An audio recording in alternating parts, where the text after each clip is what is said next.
They were due at the beginning of the gym.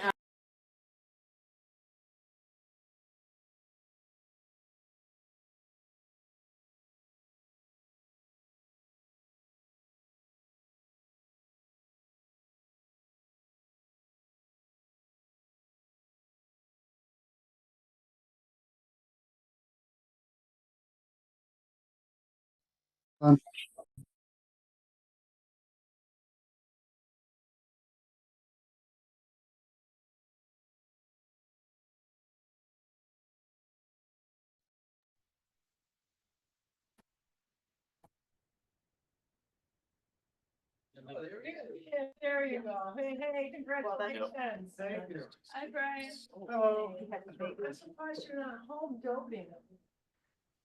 Everything is good. We figured you could pray for the baby participating remotely. Yeah. Pictures. Remote day program. I was going nuts the last couple of months getting ready for the baby. Oh, I know. Now it's pretty settled. And the baby's doing well. He's sleeping good. How quickly settled? Oh my God, I feel wrecked.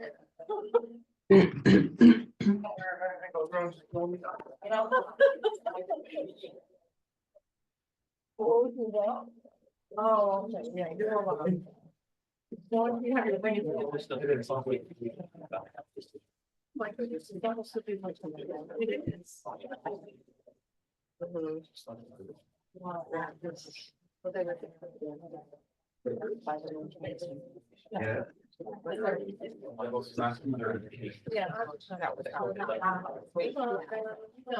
Not trying to push on. I think she's there. Yeah, she's there. Oh, thank you. You want to feel her face? Not yet. No, she don't. I'm here. We're Yeah, muted she's right now. okay. You're not on mute right now. I mean, back and forth a little bit. Okay. Can you hear? Yeah. Okay. I don't need to. I know. You're stuck with me.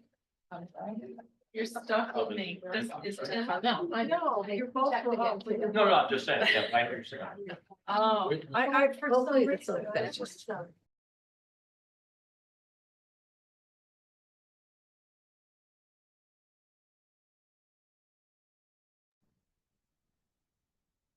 I can't hear them at all.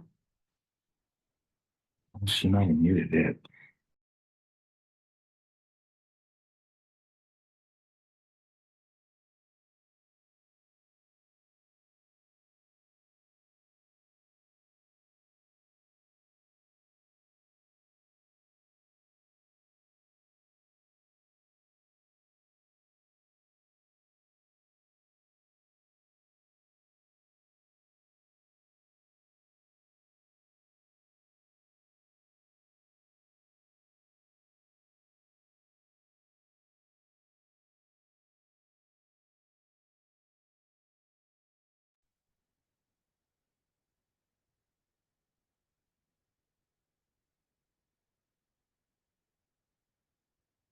Ready? Oh, I got plenty.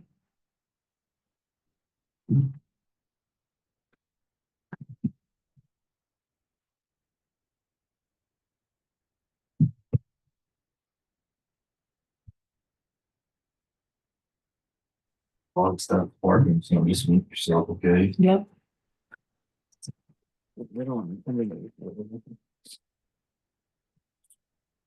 Let's just set something.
That's right. Bring in the young blood. Boys and girls, we're good? We're good. All right, so we're good? We're good? Woo-hoo, we're good? All right. So gabbling in. Good evening, everyone. Welcome to the Berlin Planning and Zoning Commission meeting. It is 7:04 and I'd like to thank everyone for coming. I'm going to ask you to rise for the Pledge of Allegiance, if you please. I allegiance to the flag of the United States of America and to the republic for which it stands, one nation, under God, indivisible, with liberty and justice for all. Thank you. And Maureen, can I ask you for a roll call? June Daly, Present. Angelou Millard, Here. Ann Jorsey, Here. Kathy Zigma, Brian Rogan, Here. Chairman Veely, Here. Scott Hamel, Michael Pashik, alternate, Here. John Dakin, alternate, Present. and Steve Ballard Jr., alternate. Present. Okay.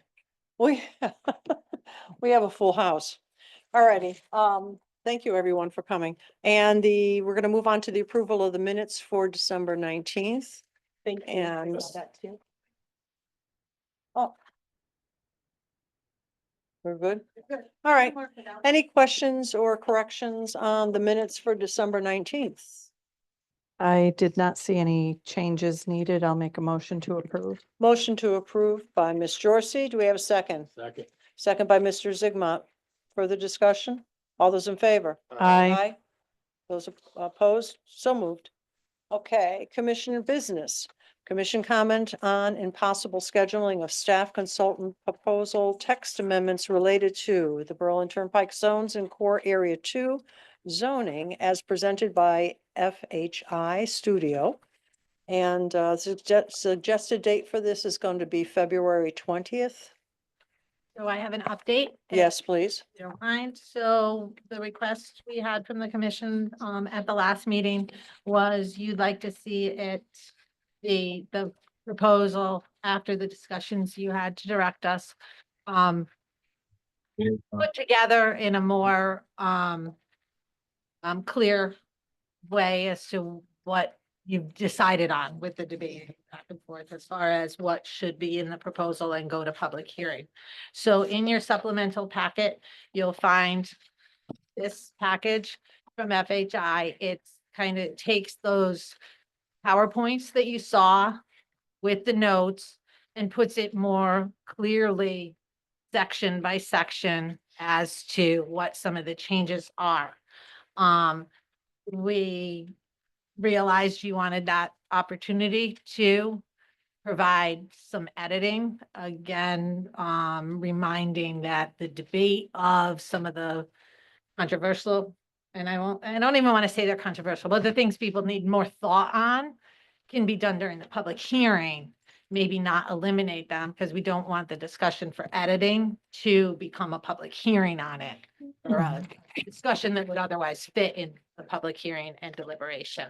But there may be something you identify as not the direction that you provided to staff in our compiling of this. Okay.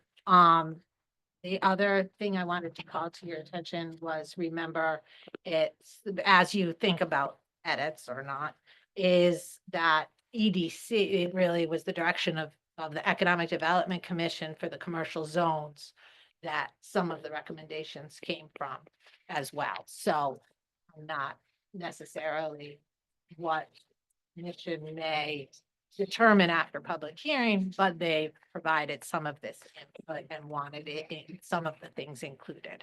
Okay, so Regardless of that, so now I'm suggesting instead that you provide those edits at the February 2nd, 6th. February 6th, that's the first meeting in the The month. first meeting in February, Yeah. you provide us feedback. We'll probably have Francisco come. We didn't feel it was necessary for him to come for us to hand it Mhm. out.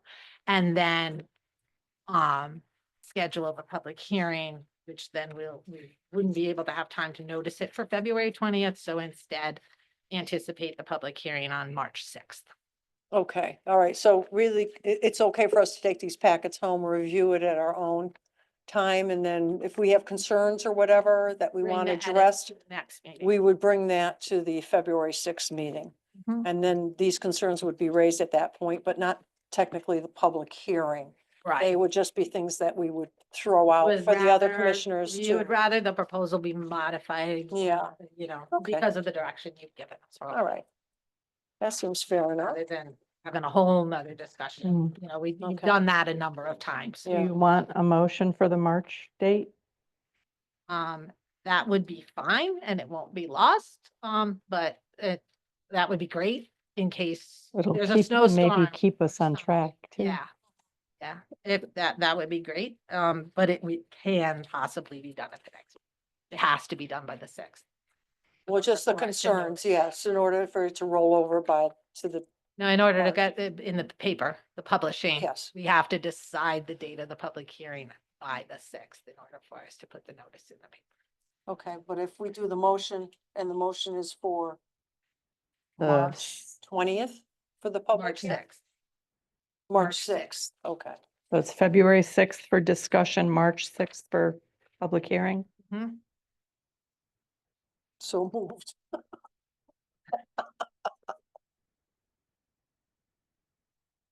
Okay, so I'll make a motion that commission discussion be scheduled for the February 6th meeting and that we schedule the public hearing for March 6th.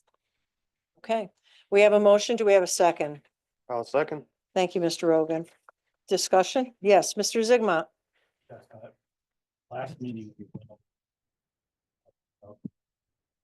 Can we use your microphone? Because you know why? People won't hear you. I'm sorry. At least they just did it. Yes. Not feedbacking. The last time we discussed this, we made a lot of suggestions. And I don't see those suggestions in here as read. It probably wouldn't be red. It's more the way it's, well, I'll look into it. Okay. Okay, well, it's just like the acreage from 2 acres to 1 acre. It was discussed and it was, we'd like to keep it to 2, but the compromise was 1.5. That didn't come in here. Well, I think if you look on the first page, item 5 and Yeah, sub B, yeah, it talks about the 2 acres to the 1 1. acre. All right, but not to the 1.5, what you're saying. But yeah, All right, the consensus was here to keep the 2, but then we compromised to 1.5. So it's probably should say 1.5. But isn't that the intent of the February 6th Yeah. meeting to discuss those edits? Well, just none of the edits from the last meeting came in here. I don't know. oh, your We're concern was that repeating- you wanted it, Repeat yeah, things, you know? yeah, Okay, okay, we'll reproof it with the Okay. notes that we each have then. Yeah. Then if you find something to call to our attention, prior to the 6th so that we can put it together in a Yeah. better way, you can individually contact our office, I'm assuming that either Alexa or I. the will. red items and Yeah. the red items and the blue items, I guess, were for the discussion on the 6th, you know? Those are they're new or deleted, his description and. Yeah, what yeah. it, Yeah. the So boxes we're not are- gaining on this thing, that's all. I will say, I recall, and I've got to say, I'm not sure which meeting it was at, whether it was at this meeting or a different meeting we had, but there was discussion of something similar to lot size. And I'm just, because that's what you're focused on right now, that I think economic development was suggesting the 1 acre, if it's existing 2 acres, if it's proposed one way, but after public hearing, any provisions are modified within the scope of the change. Like you couldn't then change it from 2 acres to 5 acres or 3 acres. we're going between the 1 and the 2 is something that can be modified in a decision for the amendment, Okay. because it's between. Yeah. It's not, it's a reduction of the proposal, Mhm. you know? You can ask for more, but you can ask for a Okay. change that's lesser. So that's something else to keep in mind, because again, some of them were directed by economic development, also having input. All right, so that's, any other question, before we move the vote? I actually want to point out one other, thing that's not clear in here. It's just that there's a line left off. You'll notice like the maps, you have made some map amendments. So like on the SPDD page, a portion of the underline has already been rezoned, and we will have a cleaned up map. That was a map taken, by their firm straight off the original map, instead of the amended map. So. Okay. So that it will also be cleaned up further before the public hearing.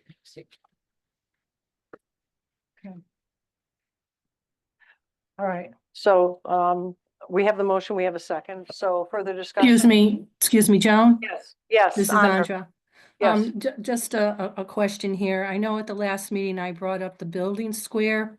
Is this the appropriate, meeting for the next discussion regarding that at the February 6th meeting? Can we include that as that item, or would it be a separate item? Because I want to make sure that stays on our radar. okay. Well, we could actually add that to the February 6th, or we can just add it right to the March 6th meeting for the public hearing on the building squares. Remember how we wanted to revisit that? So I put that as a topic under the planner's comments, Okay, as far as discussing some of the direction and concerns that you have. For other text amendments, I think, because these are directly related, were packaged as package, let's say package 1 of commercial zoning Mhm. or amendments responsive, packages. And they're all commercially related. I do think if you go to a different topic that's not the commercial zones, we should put it as a separate public hearing. Yeah. It should be a separate item, a separate package, but it could certainly be on the same public hearing night as other packages. We could just have them as a different item. we could actually, as suggested, put it just specifically for information purposes on the 6th of February and then carry it over to the public hearing on the 6th of March. Yeah, I think that's an excellent idea because it is something that we did want to revisit. Any problems with that? No, okay. So all those in favor of the motion? Aye.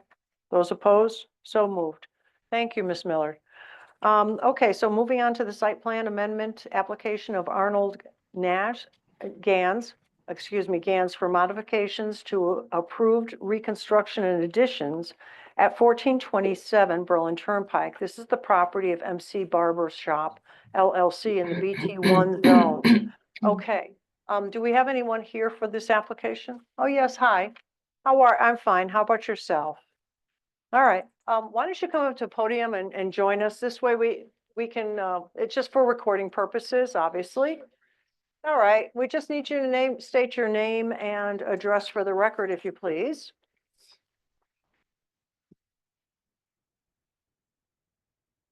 And also for those folks that are online, Zooming our commission members, Maureen, do we have packets that, for the FHI?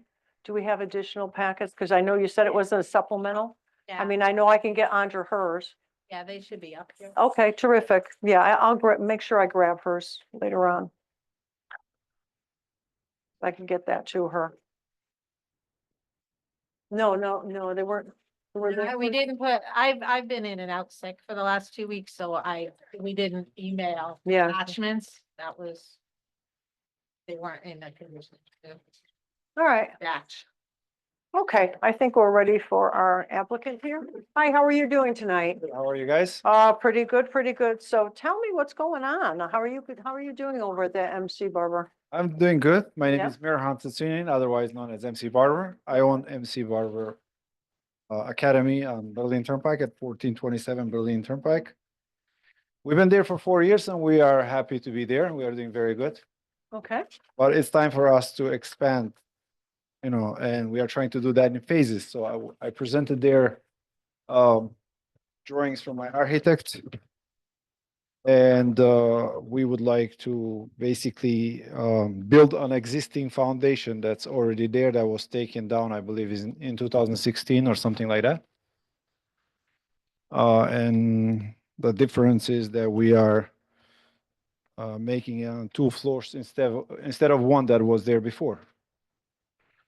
With exception of adding, as you can see there on the corner of currently existing building, a new foundation of about 8 feet out. It's something about, I believe, 8 by 10, something like that. It shows on the drawing. We're getting them up in a minute.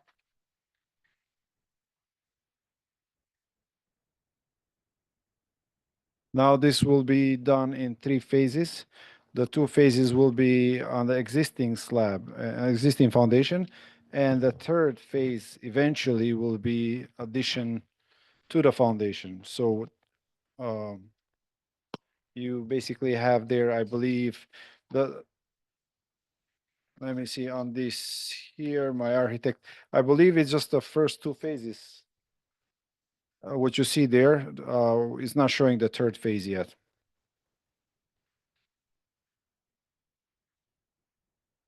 What we are asking permission for is to build on the basically existing foundation.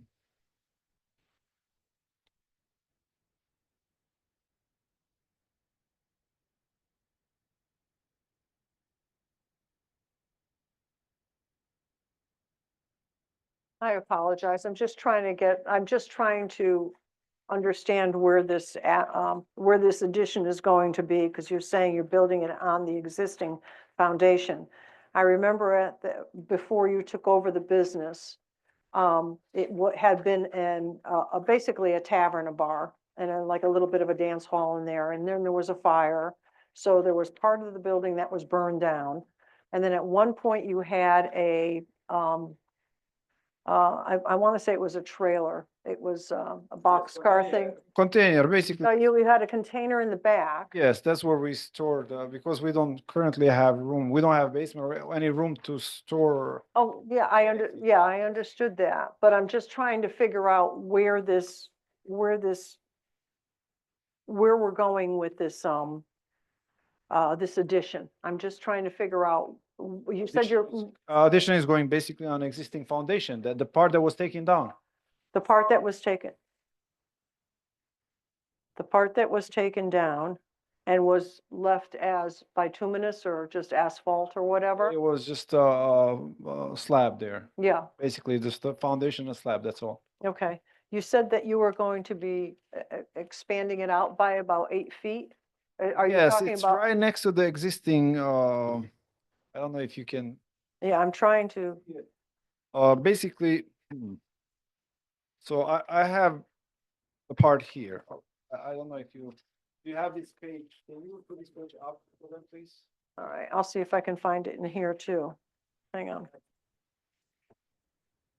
If you could possibly tell me what page you're looking at, that would be helpful. Okay, we will as soon as we can. Do- So Hang on. Do we have is that the page that we're supposed to be looking at right there? I don't see the numbers on these pages, to be honest, so. Oh, that's okay. No, either do we. I think just some of our commissioners online joining us from home wanted to. It is upside down. I know, I'm trying to. I had a couple quick questions. Go ahead, Brian. So I see that on one of the last pages, you have your architectures. Will you be redoing the whole facade on the building that's even existing now to match the new construction? No, we're gonna leave actually the brick and probably the front of the whole property will be brick. Okay, And the back will be either stucco or whatever we decide. okay. And will this new addition be all for the purpose of the barber shop? Yes and no, because we are actually planning to add eventually a coffee shop there as well. And then offices on the top. A coffee shop, like I could stop in and grab a cup of coffee, or is this something for your, no, but is this something for your clients or for something for your workers? No, it's just actually coffee shop where people can just stop by. Like a Dunkin' Donuts or a Starbucks? Yes, yes, not neither one of those, but something more, no. I'm just using Yes, that of course. because I'm No, no, trying to you draw are, a you're vis- right, absolutely. I'm trying to get a visual. Yes, basically, we would love to have either, we will open it or rent it specifically to a coffee shop because we would like to have their kind of like a place that has a barber shop academy and a coffee shop. A lot of people guys like to come and hang out and have a coffee and relax by getting service. Mhm. We offer complimentary coffee right now inside the barber shop, but eventually we would like to, How many additional businesses to your own do you see in this project? I mean, how many more businesses are you looking to include? well, for Other right than- now, we have a barber shop, we have a barber academy, would love to have a coffee shop. And also I'm working currently on opening online store as a distributor, selling barber supply. So eventually we might have a display there as well. Okay, That's a all- goal. and all that's going to be on the first floor? Display, yes, but eventually in the phase 3 is where we will be asking to build almost like a warehouse or storage house for our equipment. So, I mean, this is a long yeah, no, but future, but I'm telling you since you're asking me. yeah, and we do need to know because you're giving us architecturals for a 2-story building. So Mhm. I'm just wondering what's going on the second floor. Second floor, mostly offices. We will need offices as well, and if somebody wants to rent one, we'll rent him one. So phase 3, the warehouse, that would be, all brand new construction there. That's That not, will be the new foundation, new construction, everything, one time comes to it. To be honest, I don't see it in the near future, but that's the plan. okay.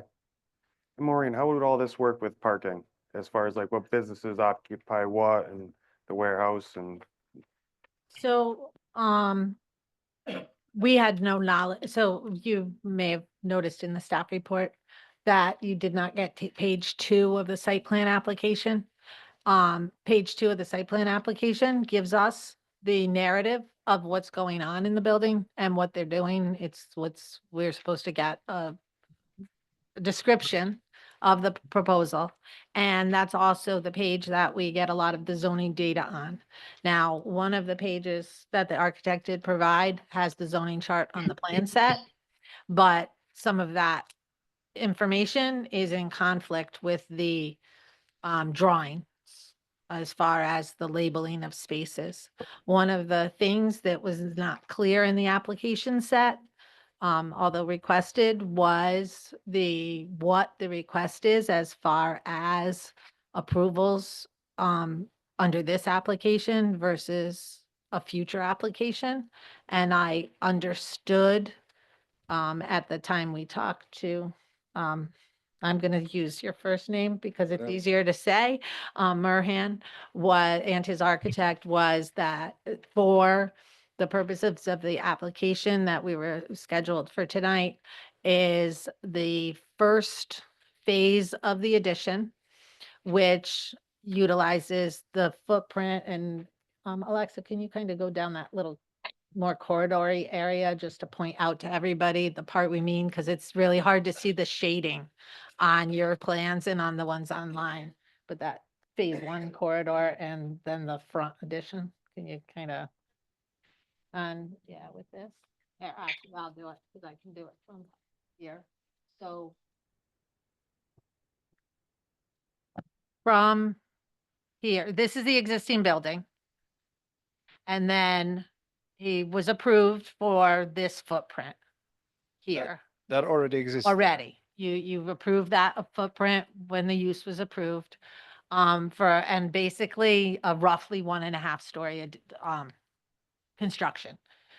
He's modified that plan with the new architectural drawings to have an addition on the front here. That's the 8 foot out or so that you Something like said. this. I You can't should say right there. it's very difficult to read the plans to know the exact square footages without better information. And this, I mean, it's wider than a corridor, but because of the scale, kind of looks like a corridored area. And around the back as his phase one that he wants to immediately construct. And then, and for a full 2-story.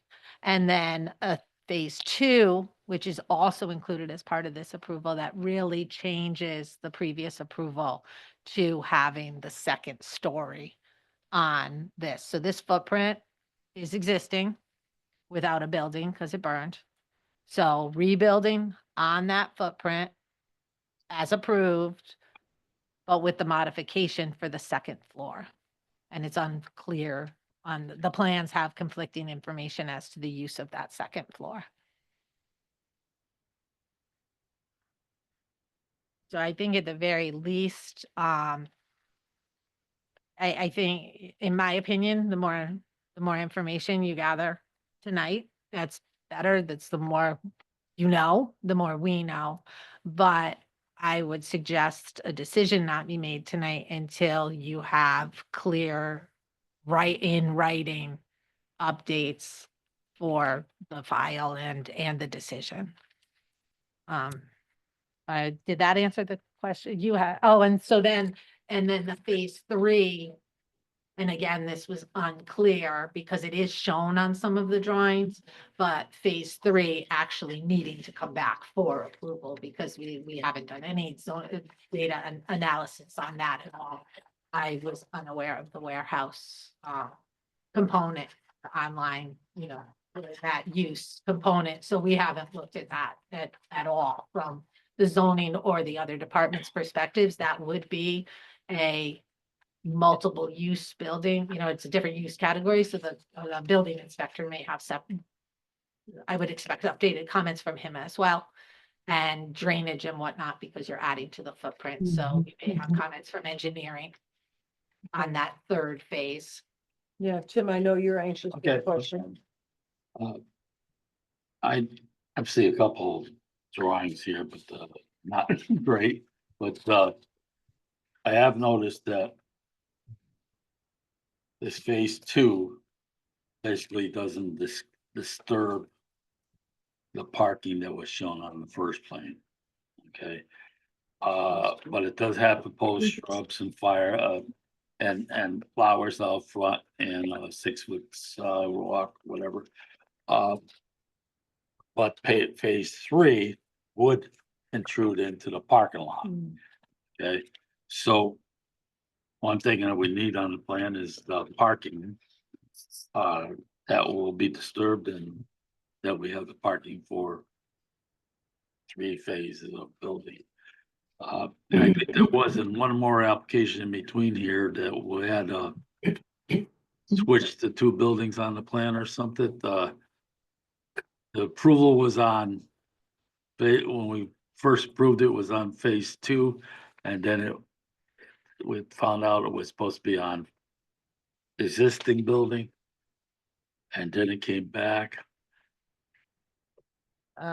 for the change, but it was just a mistake on the map, I think it was. Yeah, and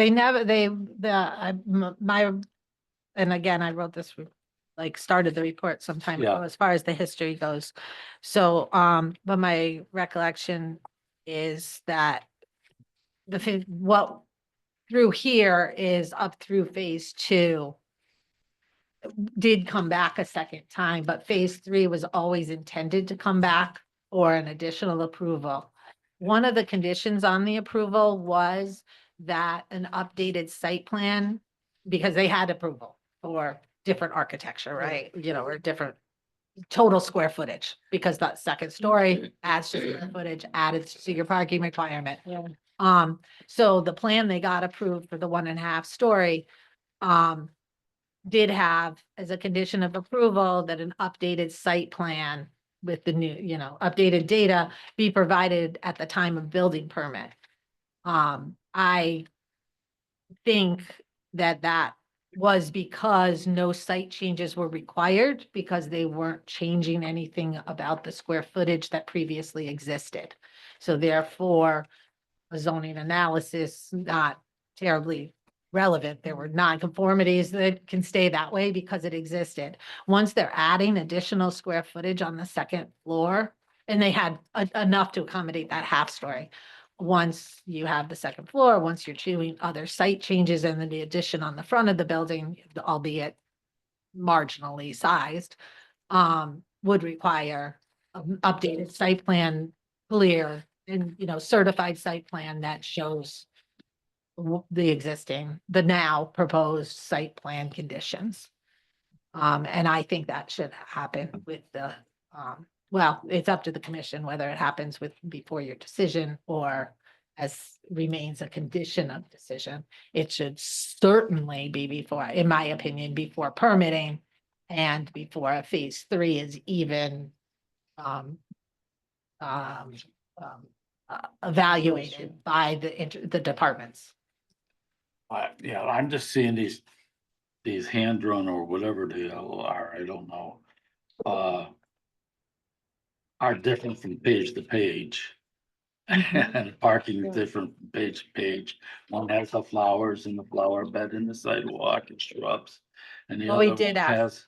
has different trees all the way around the thing. So it's been different. Yeah, So- sort of have to pull it together. So everything has to be redrawn. I mean, architects are gonna go in here and redraw everything, the landscaping, the parking plan. The second phase, which I guess was the phase that came in the last time. There is added that 10-foot area by whatever, 50 or 60. Is added on connecting the two buildings. So I see a little bit better drawing to discuss this, Yeah. All right, any other questions or concerns? I'll just add, we did ask them to provide some landscaping. But I think it is confusing, and that's one of the things that the complete application would help with is to know, because there are some updates that show with the phase 3, as that plan you just referenced with the landscaping, and but the proposal is actually asking, as I understand it, and I do think the applicant should confirm that, only asking for through phase 2 at this time. If they're asking for through phase 3. Yeah, that's we basically need a what lot they're more asking, to information. build on the existing foundation. Okay, so you're not looking for the whole plan, you're looking. Not for phase 3, I mean, that's, you ask me what are we planning to do in the future, that's, I can told you, but basically we want to build what's existing foundations currently. Okay, so, all right, because we're kind of looking at plans that encompass the entire project. But I now. think on one of the I have- pages, he might have put what in the future is going to be, but Yeah, what we are asking currently only to build on the existing foundation. Two-story building. okay, Well, with him saying that, I got one here with the tree and trees all the way around the back end, so it's substantial trees all the way around the back end. And then I have this one with only the phase 2. Right? With plantings, proposed shrubs and flowers in the front and a sidewalk in the front, which was part of page 2, phase 2. So and a little outcrop, 10 by 21 outcrop in the back, which wasn't on the first one. So there's a bunch of little stuff that is not on this proposal, or don't know which one you're talking about. yeah. I guess that's what's throwing everybody off, is that you've got a. Talking about 1 and 2 only, Yes, 1, 2, and 3 on the paper, so I think we need a cleaner copy of what exactly we're supposed to be looking at. Or what it's gonna look like, because we have to assume that. Madam Chair, could you put your mic on, please? Oh, okay, I'm sorry, Andra. I was just trying not to get too much feedback. Okay, I think what the thing of it is that we have the plan that says phase 1, 2, 3. You're only talking about phase 1 and 2. You don't want to address 3 yet. But we have to look to see what phase 1 and 2 are going to look like in totality. In other words, we need to look at everything surrounding that application.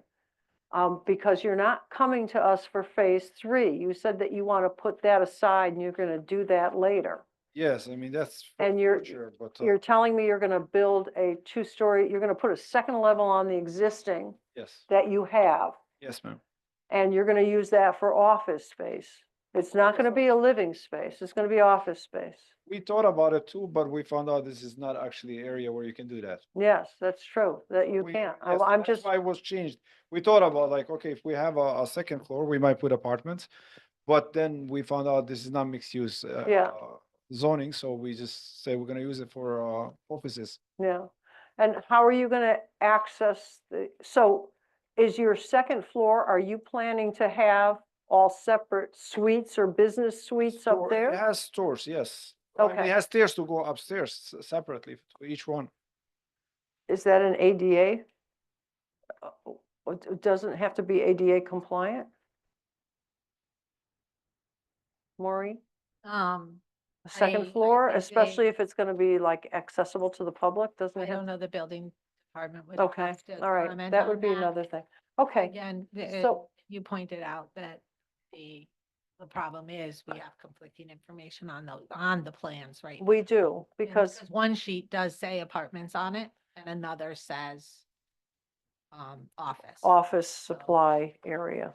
I would advise the commission not make a decision. Yeah, no, Until you have a plan that reflects the the project itself, request yeah, and you always make decisions, obviously, frequently with some modifications, but when there's conflicting information, I would advise that Yeah. should be rectified before any decision is made.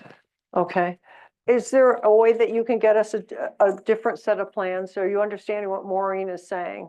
Is that, Yes, I mean, I gotta talk to the architects. yeah, Tell him to be more clear. I mean, for Well- me, I'm not an architect. I really don't understand this much. and that's okay, but just make sure you direct him to do for the project at hand, which is 1 and 2, phase 1 and 2. I think what's happening is that he's getting involved with 3 and you're not applying for 3 right now. That will be a whole separate application, Okay, because you're not gonna do that. You don't know when you're gonna do it. we don't, that's So- for sure. We're gonna just deal with what you want to do now. And that is phase 1 and 2 with the build up to the second floor, right? Build up to the second floor. So what is, holding this up? The 1 and 2 are not clear. Is that what's? the issue? Well, basically, yeah, because we need to look at it as 1 and 2 is your finished product. We need to look at all the aspects between your landscaping, your parking, your lighting, what your needs are, what your uses are. Is it allowed in the zone? We have to look at that project as phase 1 and 2 only. So when your architect draws the drawing, he's going to show us exactly what this is going to look like, what kind of materials you're going to use and so forth. So that this way, we have a way to evaluate to make sure that we're all on the same page. Hmm. So you'll be building the project according to what the plan is saying. Yeah. Okay? So you're just gonna be dealing with what you want to do realistically now. And my question is, do I need a new site plan for phase 1 and 2? Or the site plan that I already have is good? Because I'm not sure how a new site plan going to be any different than the one that we already have. Well, you mean this? Oh, no, site plan. Because one of the things that, Maureen brings up is the site plan, that we need to do a new site plan. We do have So one the already. Previous, so the old site, the site plan they worked off of is from when the building was originally built. And so therefore, one of the conditions on the approval that you gave a couple of years ago, 2021, I think, 2021 or 2022, was a condition of approval was that they provide an updated site plan when they applied for building permits, so that all the information was legible, clear, et cetera. I mean, we've looked at it, we look at the original or the more original plan in our office when we were doing the zoning analysis of that plan. So we were able to see all that, and see the plan more clearly than any of the third and fourth generation copies you guys are now working off of. But for construction permitting, that they would need to provide that new site plan. And now he's asking for additional zoning, really, because he's adding square footage that'll have to be looked at. I think that plan would be okay for that analysis, because my recollection is he had excess parking. Again, we had such incomplete information. We didn't do a complete analysis on all of that this time because we didn't know what the use was upstairs. We couldn't do that analysis. So, I think if that's clear and we can read it once we know what those uses are, that site plan can still, for phase 1 and 2, as long as he's on that footprint with only that little extra square footage, can be at the time of permitting. So that we're starting with a fresh plan with that permit. But if you feel you need that for your review, then you can ask for it now. It's a new application. So that's your choice. Yeah. Tim, I'm a little confused here because still? we're not going, yeah, I'm always. Yeah. Phase 3 is not gonna be built now, okay, but That's it's a what he's saying. future thing, okay? I see the parking lot in each one of these drawings changing drastically. Okay, from if phase 2 goes in, is this parking lot going to be this way? Okay, is it going to be developed? But that's Is what, the flowers and shrubs that they got drawn on this going to be completed? Okay, you know, is that going to be completed with this addition of your property? Because it's never been completed on the first phase. Okay, so I'm thinking about the parking lot, I'm thinking about the flowers, and this one here and this one here are drastically different parking lots. Okay, and it hasn't been done, so phase 3, and 1 hasn't been done yet. Never mind, phase 2 is future right now, and phase 3 is, wait, we don't even we don't know, May we or don't may not know. Happen. But Exactly. It may or we may don't not. know if Know maybe that any site improvements were as far as landscaping. And again, I don't have the old Yeah. file in front of me. I don't know that any landscaping was required at that time. If it was bonded. So that would be the case with regard to that, but I don't think because they weren't moving on with the construction yet, they weren't required to do those site improvements. They did really the face is what they did. They did mostly a faceless, not rebuilding. This landscape plan was provided by the new architect they have for this application. So yes, but I think that's the applicant needs to give you that information. We don't have it. Copy. We don't have that this information. landscape plan, this Yeah. is drastically different. Yeah, I think that's what it is. We just need to get a clean copy of what you need to do, what you would not want to do now. Not in the future. We'll talk about that in the future, but Time comes. we want to Proposed. closed. Yeah, we want phase 1 and 2 only. Okay? And then you can come back to us.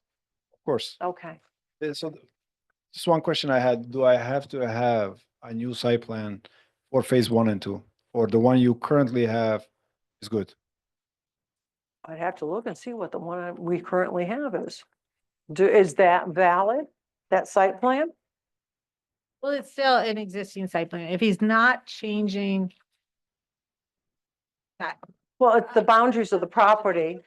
right. Yeah, the footprint's not changing. Footprint's not changing, so the zoning location survey, so to speak, as to, the measurements off the building, et cetera, will not be changing. So we can work off then of the that existing? should be okay. Yeah, I think it's that one. Yeah. That looks like it. It's, Okay. what is it, 1986? 88. 88 at the bottom. It Yeah, says, one- Words at the bottom. So this one only shows phases 1 and 2. Yes. Then that one And was that marked was- up for phase 1 and 2. And then at the very back of the packet, you have the architecture that show the building. Which I think is what we're looking for. I think where it's all getting convoluted is that you're bringing phase 3 into it and that's muddying the waters, so to speak. So I think just come back with like this one and let's clean up the packet, clean up the uses, and I think that's, Existing site plan would show the 8x10 addition. They Yeah. could mark up that without, because it's the surveyed portions that Yeah. are underlying that are, okay, you know, the lot lines, those things haven't. Yeah. changed. yeah. Yeah. Phase 3 goes away. But again, For it that. is required. I would suggest carrying over that requirement for their permit. So whether it gets done this week or in 3 months, you know, it would still be done before the town has to continue the evaluation and make sure that they are in compliance. Okay, are you good? I'm just. So the site plan, his question to the answer is, you're good with what you have. You Thank don't you. need a new site plan. Thank you, ma'am. Appreciate that. Until the permit, probably, Until, based on your. so then I do need one. If I cannot pull the permit to It's pull up to the, their decision. so hold on, let me just understand, please. I'm sorry. Yeah. So if I want to pull the permit to build phase 1 and 2, I must have a new site plan. Is that what you're saying? Or I don't need a new site plan? You need a clear drawing of what Yes, you're yes, doing. drawing, ma'am. I Okay, understand. fine, okay. I mean, And that's what you need. yes, thank you for that, but if I'm understanding Maureen correctly, she's saying that I need to get a new site plan, survey on the property. Is that what we're talking about or no? A survey, I don't think you have to resurvey your property. Okay, thank you, ma'am. That's what I was asking. Yeah, because property's not moving anywhere. You're not adding What anything I understood on. from You- her was that okay. we need to do that. It was. Oh, I don't. So it was a condition of approval on the first, when he came in the first place, because that 88 drawing is pretty difficult to do. And make Oh. sure that nothing was transferred or modified, you know, you get a. Oh, current okay. Survey. So it is something that you can change, you know, you can put new conditions of approval when you're making the conditions of approval for this. You can modify the conditions of approval for the original site plan and special permit. You can do that.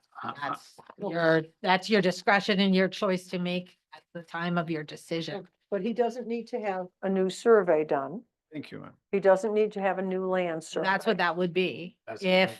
it would be a new survey, if that's what you decide he needs to do.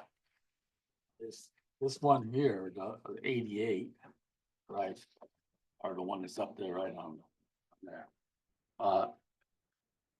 That has most of the stuff that we need, okay? The only thing different is this is a 1-story building, now it's gonna be a 2-story building, okay?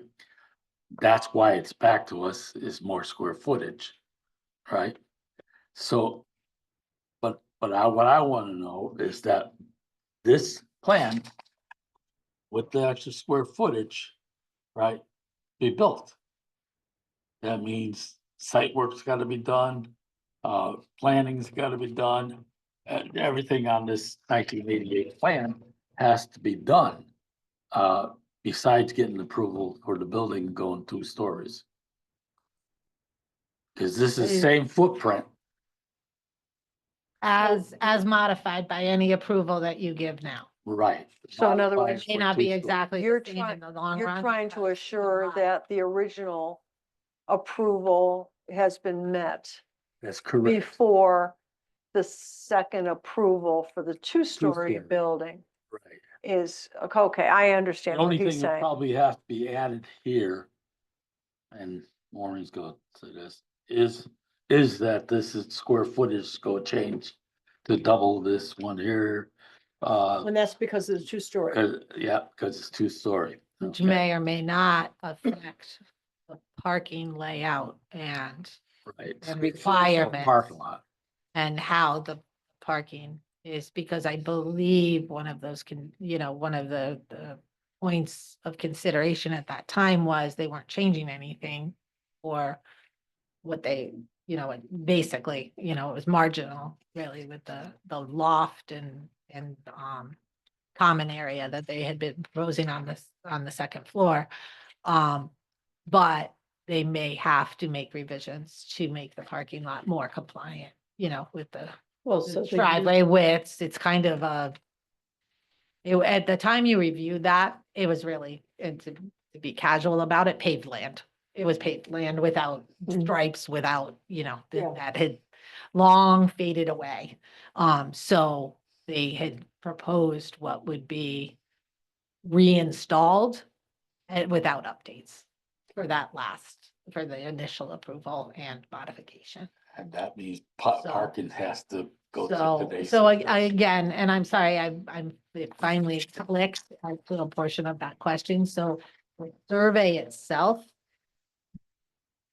I would say it would be up to the person certifying the site plan. The site plans need to be certified by certain professionals that, up to them whether they could use the existing survey, underlying survey and they were, if they were comfortable with putting their seal with the reference to the existing underlying survey and the data on it being clear enough for them to then create a certified site plan. But a site plan, not a marked up site plan, not marking up that 1988 one, a fresh site plan. I think that would be more my recommendation. Does that make more sense? So a fresh Yes. site plan, and so the use needs to be locked in to determine the parking. Mhm. So I think we're leaning towards new site plan. How is it gonna look any Yeah. different than the one you have now? The It'll land be didn't, cleaner because land didn't grow. I mean, it didn't get bigger. The footprint's still the same from 1988. So that's what I'm sorry, Go can I? ahead.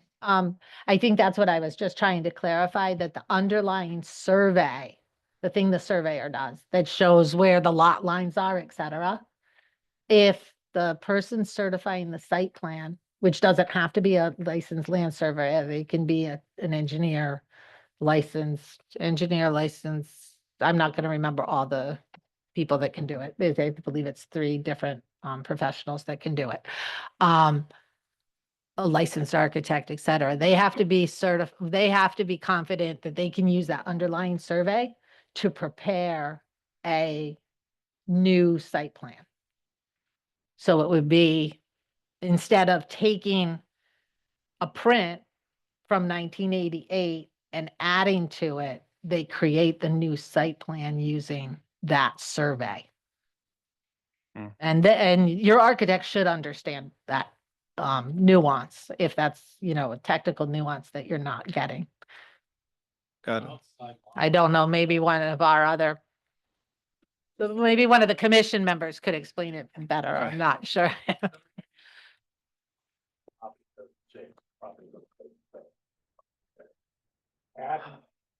Adding a second floor brings us square footage. It may require, under today's parking lot standards, more parking or whatever because of the square footage. So if we decide to, let's say, build just one story, is it gonna be easier for us, or it's gonna still be a hassle? Well, you have a approved plan for one story right there, right? Yeah, they have an approval for 1.5, One and a half- roughly 1.5, one and a half 1 plus. stuff. They have you have. a Okay. plan for that. Or maybe Having we'll extra just do square that. Footage may Avoid all the hassle. change things. And if that makes it easier for you and us, let's go that way. I would suggest you make that decision and notify the board the office so that it can be So- brought to the board one way or another, in which case the process would be withdrawing this application Okay, so, or applying for the permit or whatever. so So for 1.5, we are approved, right? the approval per the letter that we provided you, the past letter. All right, so I'll talk to the architect tomorrow and we'll find out what we should do. Yeah. Thank you so much, guys. No Sorry, sorry for. Yeah, can I just clarify something for him Yes. while he's here? That includes the architecture that was proposed at that time because it is in the design district. You got it. So let me just So talk to it's him the and whole find out thing. what exactly we gotta do. Okay, Thank you. Nice to see you again, though. no problem. Thank you. You have a good night. You too. Thank you. All right, then in the meantime, I'll make the motion to table this item until our next meeting. Okay, thank you. I'll second. Second by Ms. Jorsy for the discussion. All those in favor? Aye. Aye. So moved. On to the public hearings. And Mr. Rogan, I think you have a call for the public hearings? You want to read them directly? Mm-hmm. Town of Berlin Planning and Zoning Commission notice of public hearings. The Berlin Planning and Zoning Commission will hold public hearings at a regular meeting on Thursday, January 16th, 2025 at 7 PM in the Town Council Chambers, Berlin Town Hall, 240 Kensington Road, Berlin, Connecticut. Interested parties may join the meeting and participate in the public hearings in person or remotely as provided below. Re-subdivision application of Kokomo Brothers 2 for a 5-lot subdivision at 170 Wilkes Pond Road and Somerset Drive, map 22-1, block 142, lot 46, property of Henry M. Lochi, Carol Thompson, and Wilma Curran, and parcel 46E, property of Candace M. and John T. Curran III in the R43 zone. B, special permit application of Jeff Payne, Fitero and Sons Incorporated for an accessory dwelling unit at 588 Orchard Road, property of Sir Royce James G. Trustee in the R86 zone. The applications and related meeting materials are available at the Planning and Zoning Department, Berlin Town Hall, 240 Kensington Road, Berlin, Connecticut. Dated this 31st day of December 2024 at Berlin, Connecticut. Brian Rogan, Secretary, Berlin and Planning and Zoning Commission. New Britain Herald, legal notices / classified advertising dates of publication, Friday, January 3rd, 2025, Friday, January 10th, 2025. Posted with Berlin Town Clerk, Tuesday, December 31st, 2024. Okay, thank you, Brian. So the first up is item A, which is the re-subdivision application of the Kokomo Brothers. The second for a 5-lot subdivision at 170 Wilkes Pond Road and Somerset Drive, map 22-1, block 142, lot 46, property of Henry M. Lochi, Carol Thompson, and Wilma Curran, and parcel 46E, property of Candace M. and John T. Curran III in the R43 zone. Okay. Hi, welcome. How are you today? Madam Chair, Commissioners, Can I make a quick administrative? Yes. So this was opened already and you read the public hearing Mhm. previously. The public hearing notice was updated because due to some questions that were raised with regard to the history of the property. I found one, it was a re-subdivision. And we also, I think at the last meeting, I had already clarified the lots as far as, or the parcels involved in this application, but felt it should be renoticed. And that's why it was renoticed and the public hearing was reread. For that clarity, we also had outstanding the application fee, and that was submitted today for the application. So that's also no longer a concern. So I just wanted to let you know, or put on the record as to why the public hearing notice happened.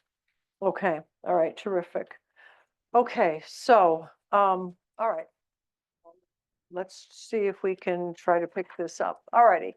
So what do we have here? hi, Madam Chair, hi, Hi. Commissioners, Happy New Year. Happy New Year. Thomas Kokomo, 1 Fitzwilliam Park, Farmington, Connecticut, or Kokomo Brothers 2.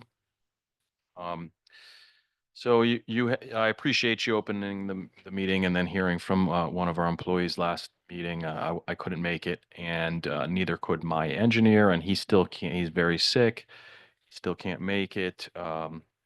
He gave me some information in regard to engineering comments, and he's working on those. A little housekeeping, I guess, administratively speaking, we're at the end of time unless I grant you an extension or grant this commission or grant myself, however stated, an extension of 65 days to keep this public meeting open, and I'm willing to do so for any of the neighbors or with any for the public concern or anything, because I was not here last. I did get some of the information in regard to that, and I can comment on that. But also, we are waiting, as you're well aware, from the State Park and Recs Commission, I believe, and they have. Maureen's been sick, as she stated, for a little while, but they have not got back in touch with her for a few weeks or so. So I think it's best we leave the public meeting open, run its course the full 60 days. Um, we'll probably address most of the public comments at this meeting. I think my engineer will address um, engineering and planning, any of those concerns and comments, not necessarily need public meetings open for those, but we do need the time.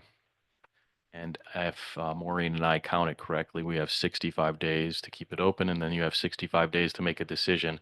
Hopefully, within those 130 days, we can hear from the Public Works, the state of Connecticut. That'd be great. Just to clarify, that's deep. Deep. Deep. Okay.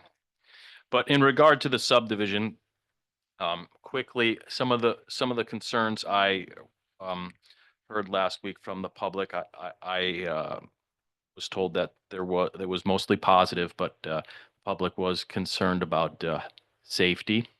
And this subdivision will be contained in the however many six or so acres.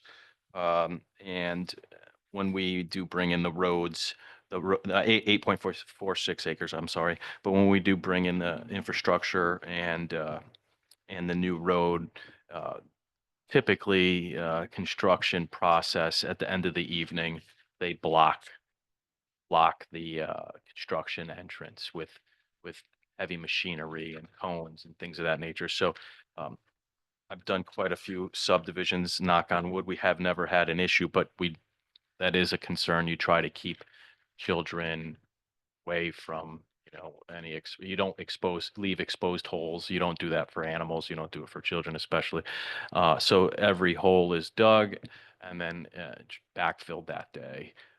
So we're concerned with of safety, of course, but we feel as though this is a contained site and it shouldn't be a very large concern from our perspective with the neighbors. But there's always chance that something can happen. So we're going to try the best we can. In regard to the continuity of the neighborhood, that's the plan. Keeping the continuity of the existing neighborhood. That neighborhood's really attractive. It was done by Mr. Valentine, I believe, maybe 20 years ago, and it still looks like it's brand new today. So I think he did a nice job. In regard to the sidewalks, I was told that there was feedback from some of the members that they didn't necessarily want the sidewalks either. I'm not sure if that's accurate, but we're asking for that sidewalk waiver. It doesn't come down on both sides all the way down there. So we're steadfast in that ask. And in regard to a lot of the engineering questions, the ones that I can answer, mostly I see, number one engineering was sanitary sewer system, and that's something I can't deal with. Stormwater management, I can't deal with that. Grading and drainage plan does not show stormwater management system for lots 1, 2, 3, and 5. What we thought about that, and this is one of the conversations I had with my engineer today. Coming off of those roof leaders,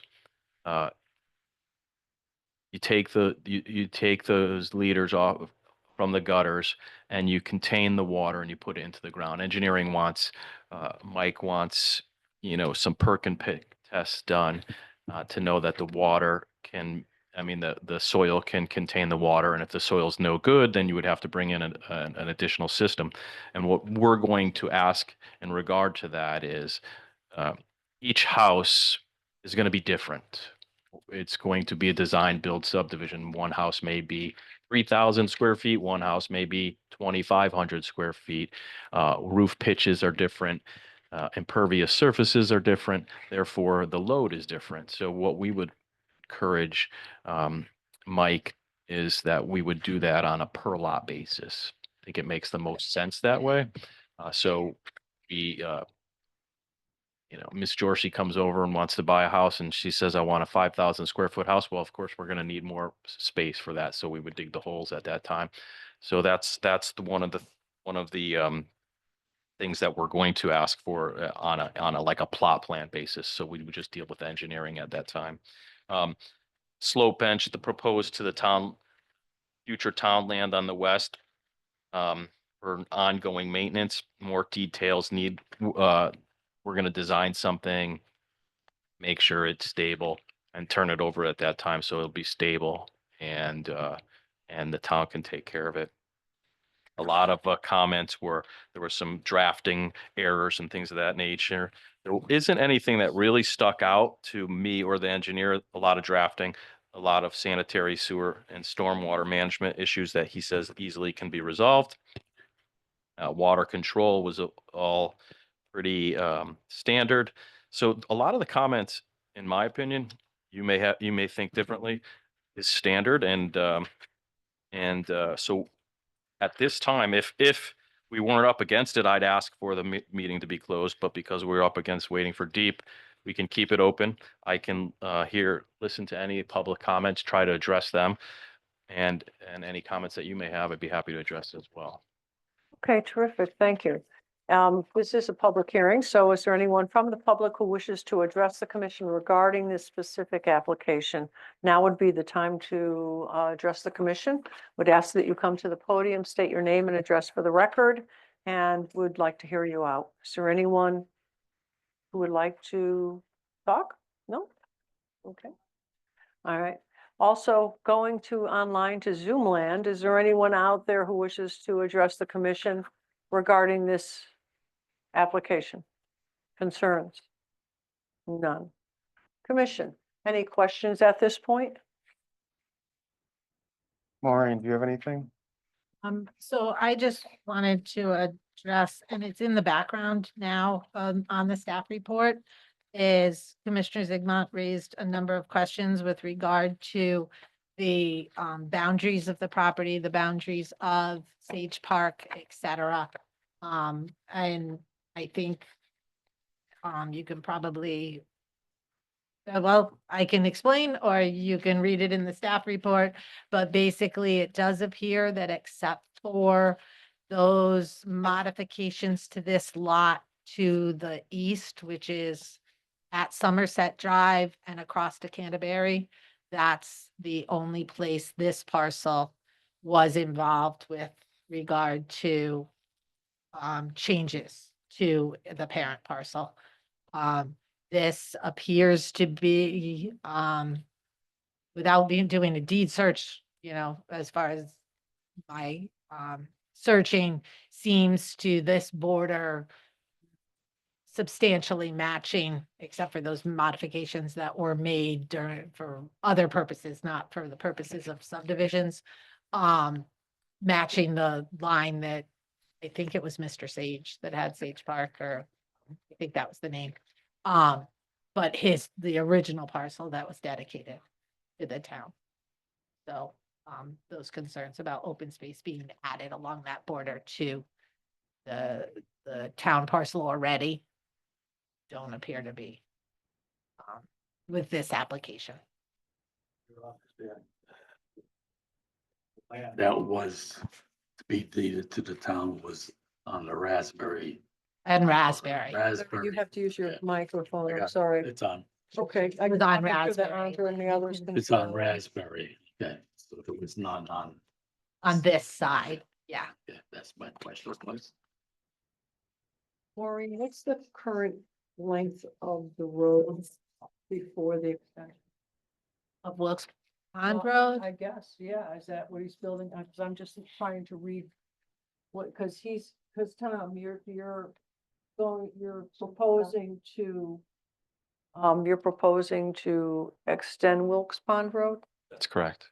How I'm long? sorry, we're having a technical problem with changing the page we're sharing. It's not Okay. working, so we can't show you the subdivision. Oh, okay. Page, I'm All right, so okay. sorry. All right, I so, can probably find it and pull it up. and no, show it. that's all right. Well, my concern is I don't know how long the existing cul-de-sac is.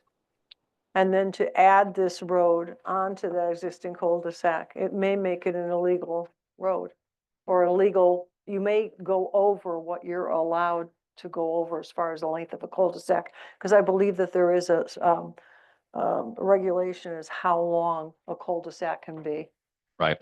On it, I believe, and correct me if I'm wrong, Maureen, but I believe on a single ancillary, a single street, there is a provision in the regulation for the length of street having one way in, one way out. I may be wrong. And this does have one way in, one way out, but with all, so I believe you can ask for a waiver though, if that's the Yeah, case. I'm just saying, because I don't know what the length of the street is, the existing road, before there's any addition to it. Also, I don't believe that the commission took a vote on a land swap at the last meeting. That would be part of the application. Okay, yeah, because I don't believe, Part of. the yeah, because I don't application. think that there was a positive or a negative on that.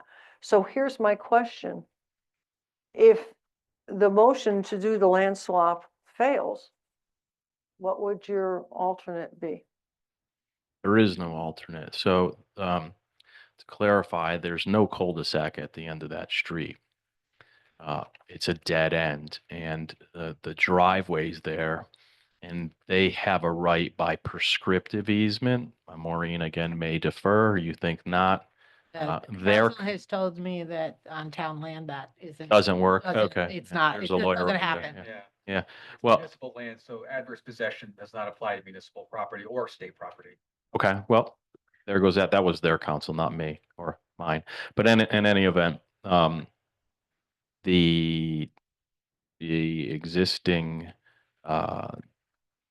access way, I don't know. I mean, can you block them out and have one lot? There's been an existing house there forever. There's no cul-de-sac. We think, I guess the alternative would be to come up through the other way. I'm just asking. Yeah, I mean, there are alternatives to developing the site. It really, I mean, I'm a huge proponent for aesthetics. When I build in Berlin, I don't build crap. Okay. I try to build nice things and I try to have thoughtful design. Um, uh, I'm still very disappointed about Patrick Drive. This commission made, same situation. And I really think they ruined the subdivision. Houses on angles, um, not thoughtful, and we're not sure why it was denied and made us come back with an alternative, just a matter of perspective. I think the way that this lays out makes the most sense. You have a end of the street that a bus can't turn around on to bring the cul-de-sac, bring the street down, have a true cul-de-sac where first children can play. Secondly, you can have emergency access vehicles, fire vehicles, and buses to get down there and to maneuver around that cul-de-sac. Just makes the most sense to come up the opposite way through Somerset and to do that and to have like two, it would look terrible. But we're for profit, unfortunately, and we'd have to figure something out. So yeah, I think that the this is the best alternative, and that's why we went to the town council and we got their approval. Now we understand that your approval is what matters. So we leave it up to you. All right, well, Like, go just ahead. clarifying the process. As I Sure. did discuss with Corporation Counsel D'Onofrio. And he discussed with the other attorneys as well, process. So land swapping is the town council referring the 824 to the Planning and Zoning Commission. So it goes to them first. Or you want to entertain it and going to Planning and Zoning Commission for evaluation in combination with that 824. The combining the use of doing that with the proposal seemed to make the most sense, because then you can evaluate that swap with all this information in a more concise, clear, and have more information as far as what that swap means by having it combined with the application. So therefore, they referred it. We had to also go to them before we could ask the town, we can ask the state to consider whether they would allow the swap of the public lands. It's tied to a grant that was received with regard to Sage Park. So that's why the commissioner of Deep gets involved. They have to sign off on that. And search out, the conditions that are tied to that. So it's kind of what comes first, the chicken and the egg, or the egg, and a matter of, okay, town council had to start by deciding whether this was a non-starter. Deep may then result in a non-starter. But this commission, until that process was started, with hopefully a response from them prior to the need for you to make a decision, then you're not approving something that's not provable, because the land is not available. So coming in this order made the most legal process sense. There was, at the time of, I believe it was the property that's called Mao, I don't know how do you say their last name? The lot 46D, that's the northern lot on Somerset Drive. When that came in for subdivision, there was a concept plan of a road coming in off there, and therefore a portion of land was left in lot 46 to access Somerset Drive, so you didn't end up with a landlocked parcel. And so there was a concept plan that showed a road potentially being there. It wasn't developed as far as whether geographically it works and all that, but it was the concept of that gives the ability for that lot to have a road come from a different direction. That's not the proposal that ended up coming to you. The proposal that ended up coming to you at this time, I guess I should say, is extending Wilkes Pond with the land swap, all these nuances to it. Well, I looked at that proposal, and I've been involved in this, like you said, since 2023, when the homeowners couldn't figure it out, as you suggest in your analysis. And you come up to Somerset, and then you have an end of the cul-de-sac, and you have a house that would be facing Wilkes Pond. Its back would be at the cul-de-sac. I mean, and I don't want to speak out of turn here, but if the commission thought that not extending this street didn't make the most sense for traffic in regard to a bus, in regard to emergency vehicles, then there's something else going on that I might not be aware of, because if you just look at the two together, coming up through the other way, I mean, you large cuts all completely plausible, but just large cuts going up the hill, aesthetically unattractive, and the need at the end of the street over there, it looks like Patterson Park goes to nowhere. You know, it's just it just doesn't flow correctly. So I just there are alternatives. I think this is the best alternative. And one of the comments from, I'm not sure staff would, can you leave the as many trees as possible? And that's the intent. Well, if you come up the opposite way, forget about it. You got to clear cut everything. So it's really it's your call at the end of the day. I suggest, my opinion is this is the best route, but it's your call. I mean, we're not making a decision today because we just want to continue the meeting anyway, but you did want to address some of the concerns that you could get from the public or the staff at this time. 100%. So that's what we're doing. All right. So is there anyone else really quick before we move on? Okay. Yeah. Just really quick, and you really addressed it already, Mr. Kokomo. You talked about the safety that was raised by the public.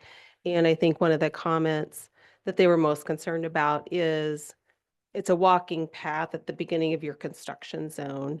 And it's multiple times a day, especially in summer or days on weekends, that there are people walking, dogs walking. And so that construction traffic will be coming right that direction. And so, they were trying to figure out too, how can they make that point of collision a safer point? Not so much the digging on the land itself, but it's that crossing of right where they go to Sage Park Yeah, on a I'm regular sorry. basis. So Sorry, you're right. I forgot about that. So yes, I spoke to the engineer about that. So what we thought, there is if you've been to the other street, you see there's a nice pathway that well defined. Um, I believe until it's all, once it's done, then we can reroute it. But yeah, I think the best is to hay bale that front corner and then run construction fence along it. So they can continue to walk right up there while construction is going on, and you have an orange construction fence right up against it with hay bales in the front. They can still do it because the sewer and the water is going to go. If you're looking at the end of the street there's that trail up this way. The sewer and water road goes this way, so we can define that angle while we're doing that work, and be happy to make that a caveat. And you did say that there would be, you would be agreeable to a written extension? on the Sure, public you know, Is that and something that we need in writing, Maureen? If he emails it to me, Yeah, he said it that's on the fine. public record. If he emails it to me in the morning. That's be fine. or Okay. Me and Ashley, at least. and more, I mean, we leave the public meeting open. I may just turn on Zoom and not come unless you ask, because if there's not, if public doesn't, if any of the public doesn't have any comments tonight, I don't think I would have to present again. We just can leave it open. So if you don't mind, I'll just get you by Zoom that night.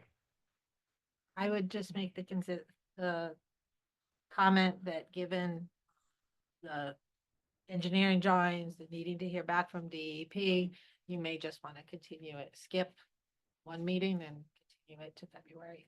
You That's get great. February 20th? Yeah, you might want to just continue it to Okay. February 6th and then continue it again if necessary, and that's fine too. Either way is totally fine. Maybe we just skip it.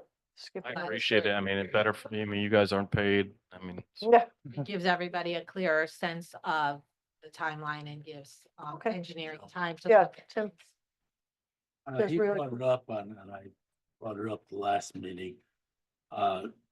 And Maureen just brought it up from Somerset.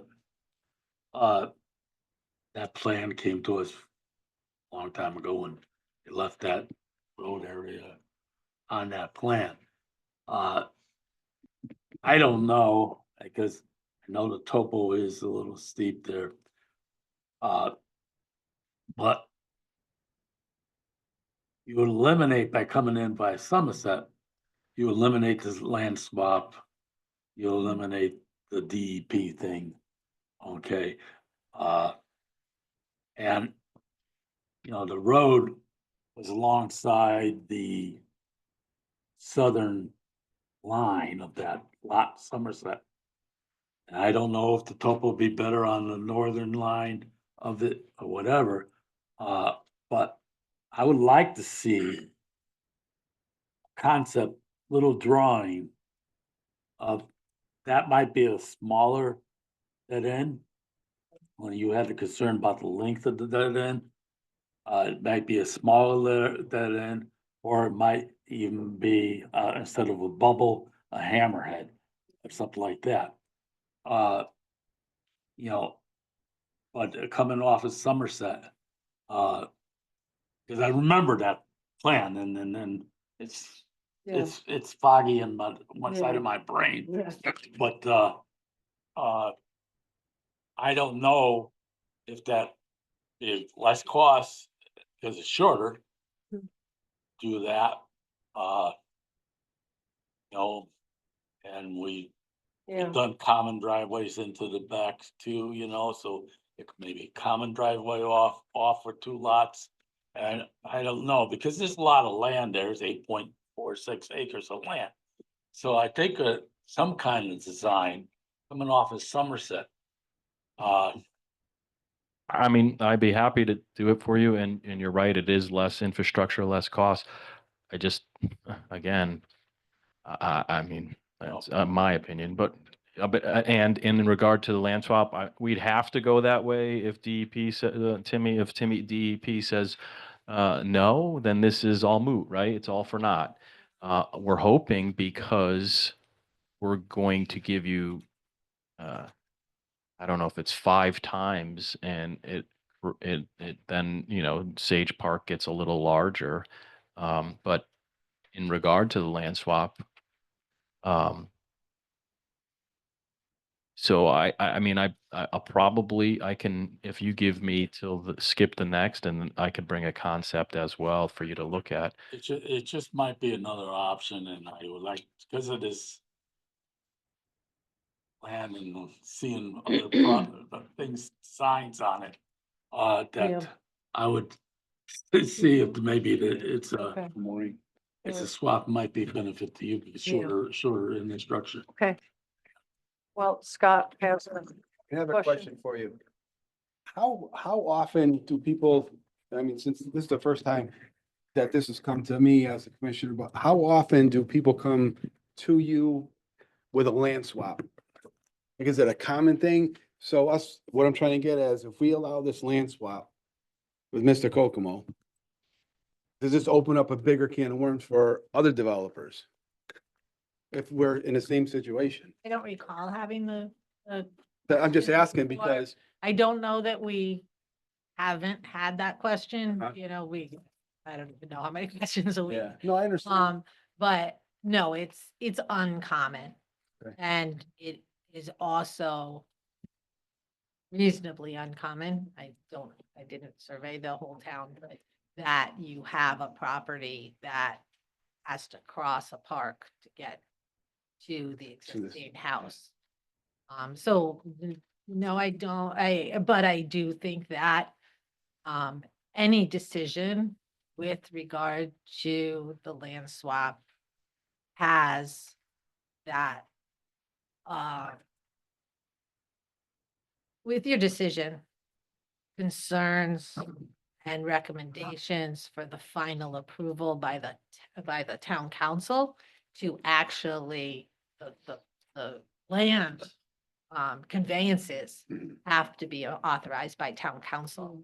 So not only is it a consideration that you have as a planning and zoning commission, but it's multiple parties in town that have to look at the plus and minuses and evaluate whether a land swap is something that should be done. Maureen, wasn't It's it got unanimous? layers of approvals. Didn't the town council vote in favor unanimously? No, they did not approve the conveyance. I'll have to read how. I believe they said, Voted. I believe they approved authorizing us to go to the state for approval. unanimously.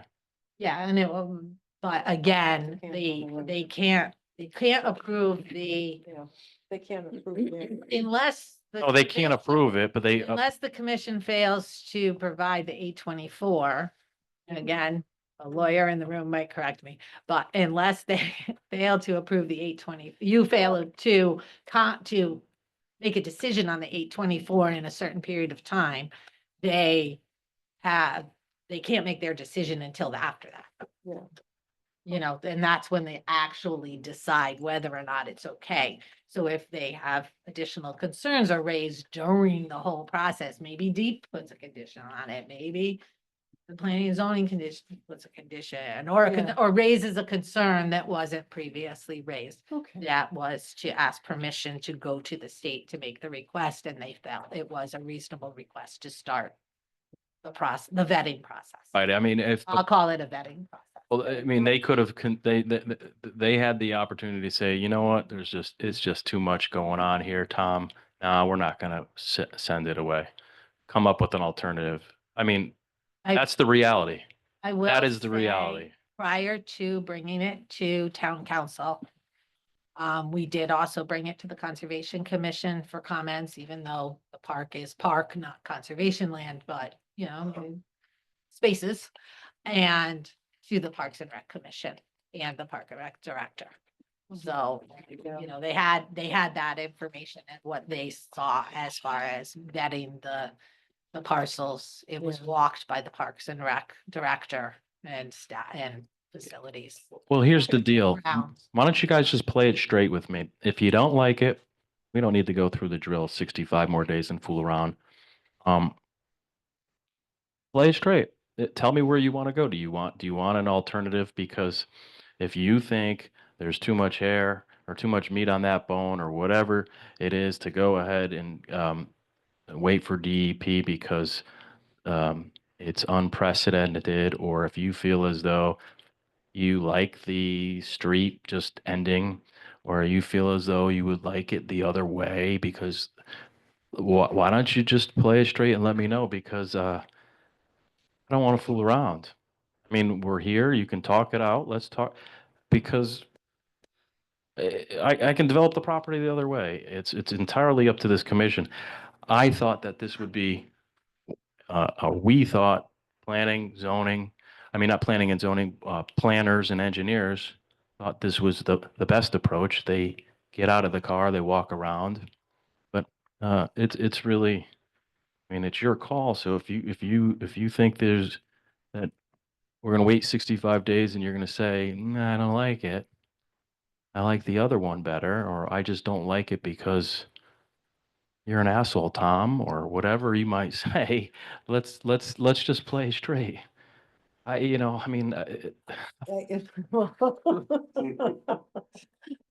love the way you put words in everyone's mouth. no, I didn't. Yeah, because we really, Found, and that again may answer another question. This may or may not be the only concept plan, but a subdivision from, I think it says 1992. So I think that is the subdivision. Again, for my research, I only print out the little ones because I'm not expecting to share them. Subdivision plat for Lauchi. So this must have been when they divided off lot 46D. Yeah. They allowed for an easement in the center, and I'll pass it around and make it an exhibit. It's filed as land use map, or as town clerk's map 2631 for the record. Shows a right of way through what was at that time going to be lot 46D. Had the frontage coming down along the very south end, but had a concept of a road coming up, but going through to Wilkes Pond. There is no cul-de-sac shown, and that does also include a conceptual land swap. Yeah, you can't get through There's there. actually, these are two maps filed subsequently for a different kind of correction. So it's 2618 and 2631. I'll send them from each end because they're they show the same thing. But like, this isn't a poker game, like, the neighbors were positive about it, so it's, you got, neighborhood support. Sorry, I only have the two copies and again, we don't know what's happening with screen sharing.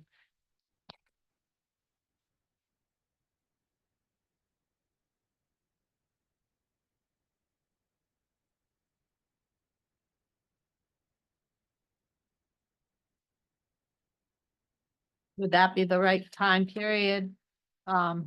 Zigmont, would that be the right time period for the one you recall, or do you think there might have been Right, you would do this. other I concepts? don't remember the road going all the way through, but, I don't know if we were on the commission at that point. I think it You was. or I think you might have a signature on one of the plans that looks, No. it might not be one of these, it Yes, might be go ahead, this one. Jim. Just Yeah, really yeah, quick. just in response to kind of your question there, and it might not have actually been a question, but I feel that I'm in a position that I can approve your request if I, have that opportunity and if Deep does approve it.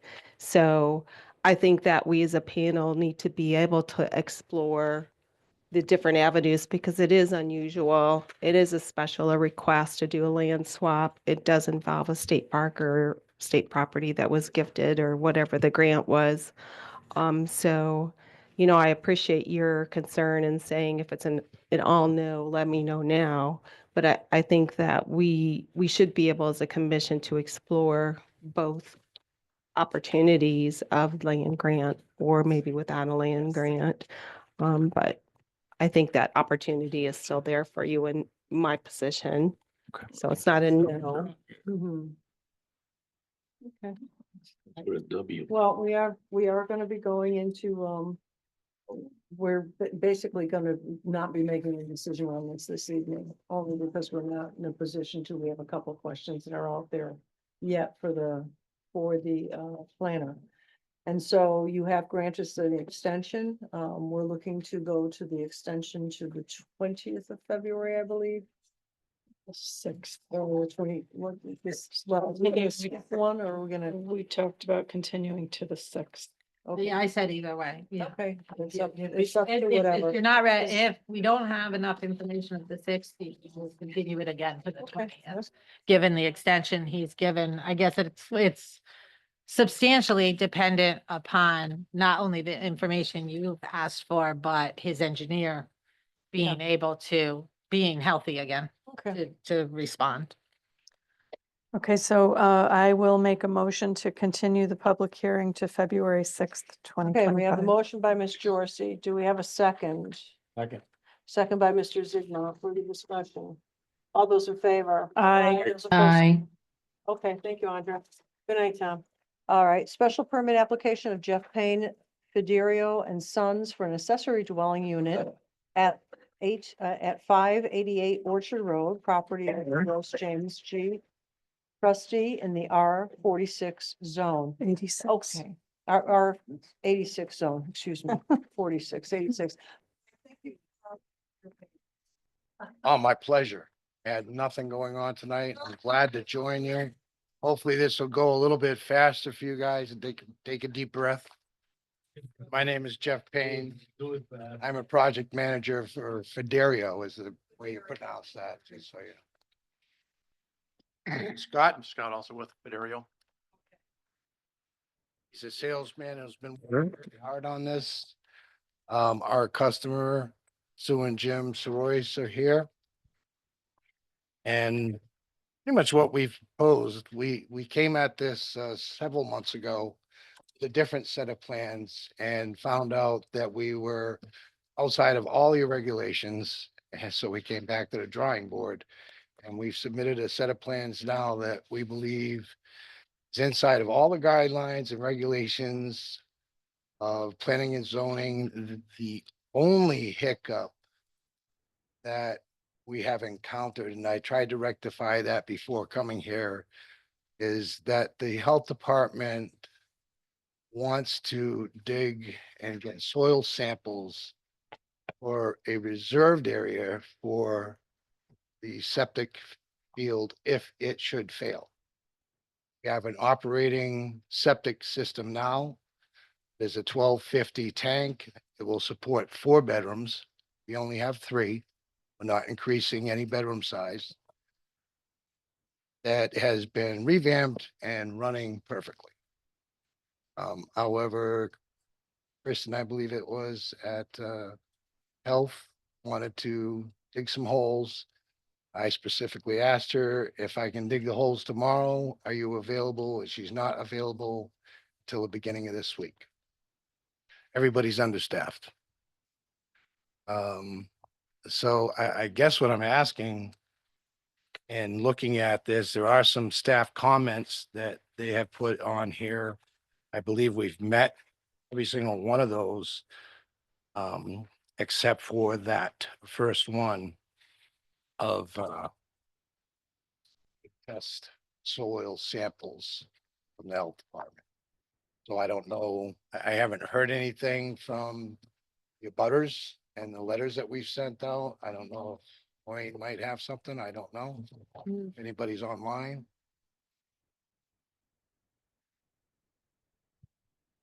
Okay, well, that's the presentation, so thank you. Is there, I'll ask for you, is there anyone online who wishes to speak in favor or opposition of this application? As this is the public hearing for it, now would be the time to address the commission. There's no one there. Okay. Sometimes that's a good sign. All righty. So basically, I'm just going to ask you before because I can tear through the pictures, but let me just ask you, cut to the chase.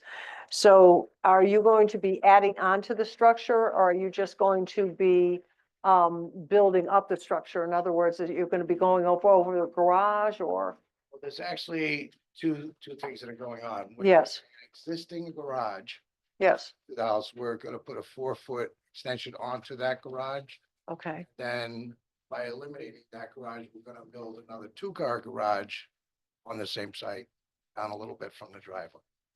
So that whole driveway area in front of what was existing now gonna be eliminated and planted.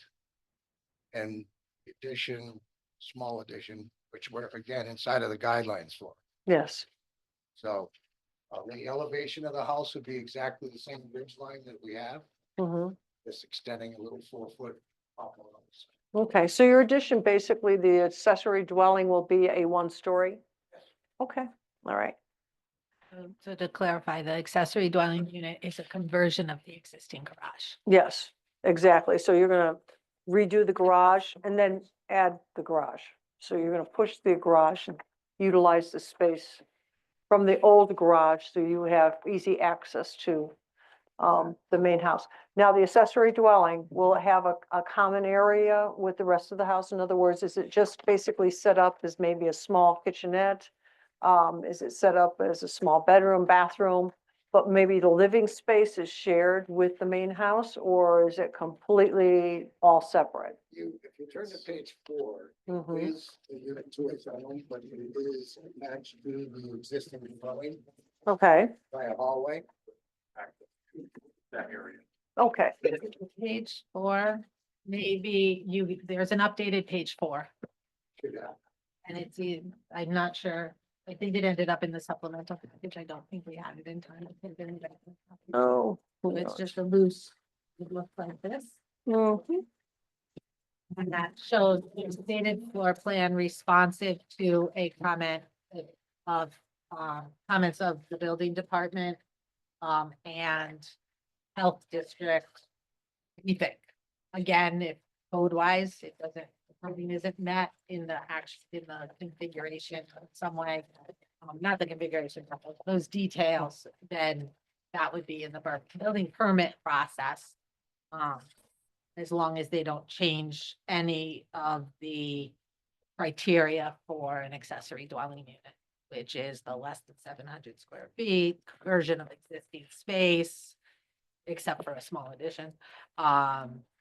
The occupancy, those are the factors that are not building and health code related. So the new garage is not gonna be attached? Okay. Commissioner, any questions? I mean, it looks pretty clear cut. Oh, yeah.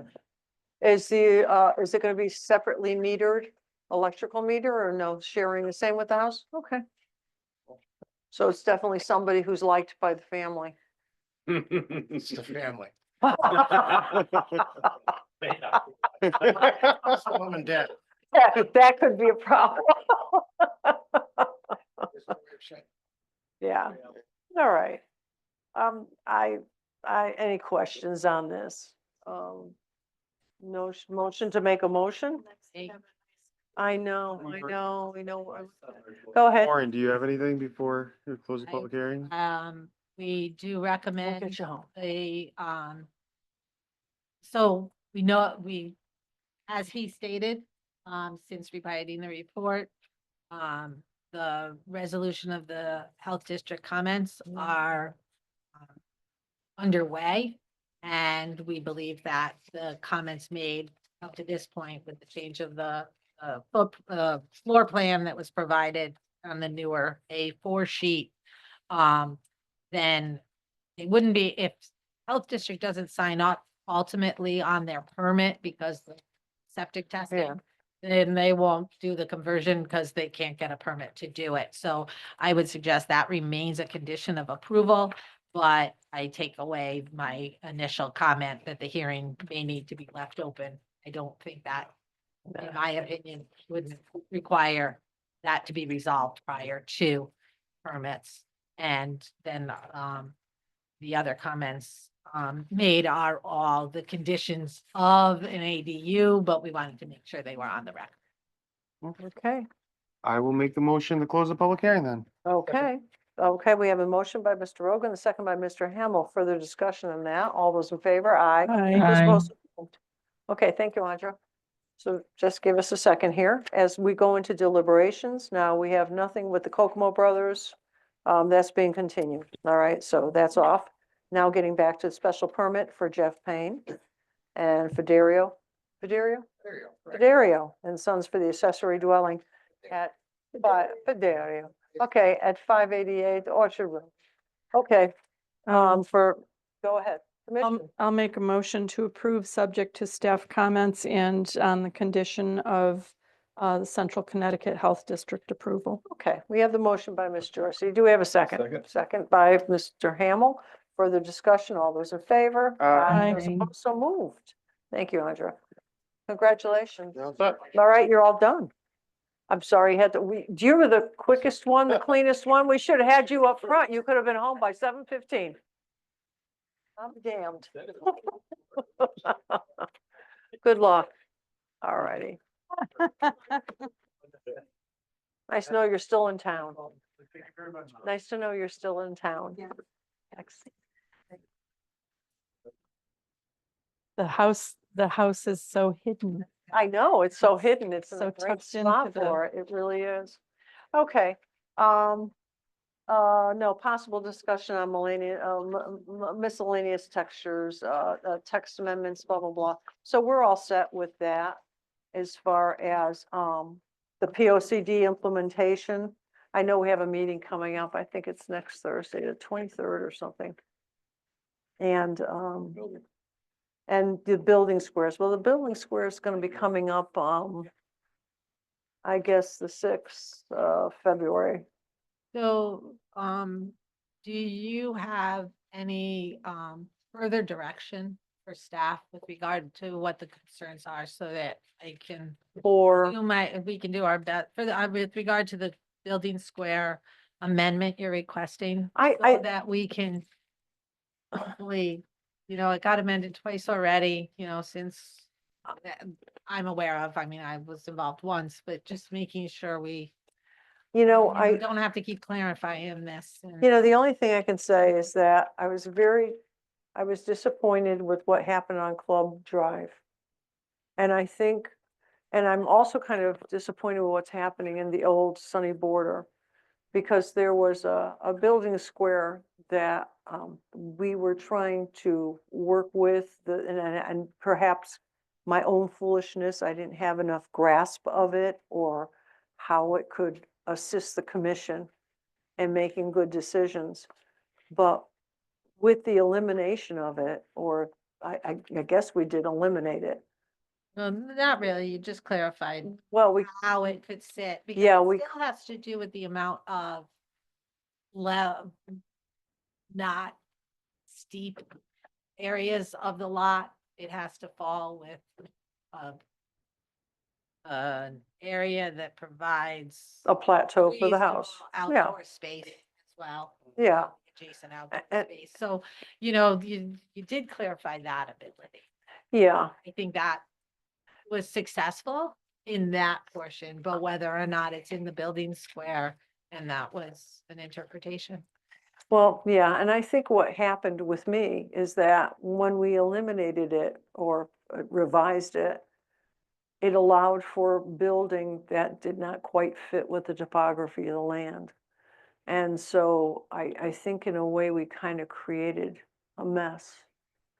And so what's happening is that you're having the product of these building square revivals, and the product is not meeting the expectation of the neighborhood, the existing neighborhoods. And I think that that's a mistake on our part. So that is why I want to revisit it. I want to go back to the original building square and just look at what that original text said and see if we can help make it a tool for the commission moving forward. That's my feeling on the building square, but if anyone else has anything, if there's anyone online, and Steve Biella's there and Andres there, and I don't know if there's anything you want to add regarding the building square, or anyone here. Oh, wait a minute, her hands are flailing.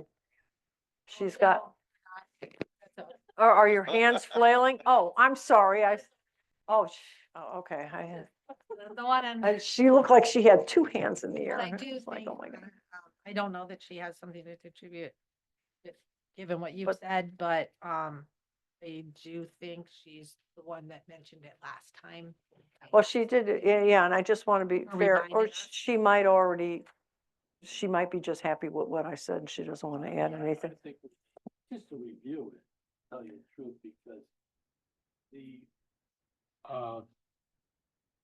I understand, with the lot line thing, but, the restrictions of flat land, how much, our regulations say 30 foot of flat property in the back for recreation or use for the property. This one makes more to me is that those regulations be a little updated. Turning the house a little bit to be inside the setbacks of a lot line, a building square. I don't think that's too much to ask. It's just if the lot will do it with the turn or moving the house with the lot line. The one on Kensington Road or whatever, Orchard Road. That change was the house turned and a portion of the house went inside the building line. It wasn't a lot, it was a portion of the house, okay? But did the lot come out with grades and stuff to be a usable lot when you did that to the house? I think that's the more concern than if it went a little bit into the lot line. The building line. So I think it's just more to me of definitions Yeah. of it And than anything understanding it. else, understanding Yeah. it. And if we put those regulations in that it has to have this much of land, and this much of the use land and stuff like that, then most of those concerns are addressed Yeah, without the lot line, the building line. So, I don't know. yeah. But that's, I mean, I look like Phil Drive. I gotta be honest with you, guys. That is I'm sorry, I can't hear Scott. I said I went by I went by and I saw that house that they're doing there, and I'm gonna tell you something. That is a huge mistake. Because that definitely made that neighborhood like not even desirable, even though it's on the golf course across the street. When I went by that, I will tell every one of you, that is disgusting. That we approved, that we had no choice, but I think going forward, we really have to take the neighborhood in consideration. And like Zig said, we need a more of a defined, criteria to go by, because when you go by there, I wish everyone of you would go by, if you haven't already, to see that. I mean, I just don't understand how that was ever done. On Club Drive, I personally drove by it too. Okay, I don't think that house is exactly where No. we approved it as. No.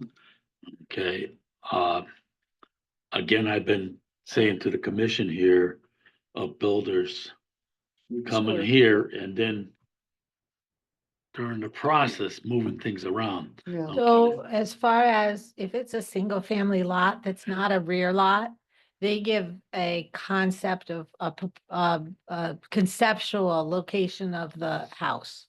The property owner is allowed to propose the actual house if it meets the regulations, the setbacks, basically. If it meets the setbacks and the drainage that was approved. In this case, that lot has specific drainage, so it had to meet those as well and still accommodate that drainage.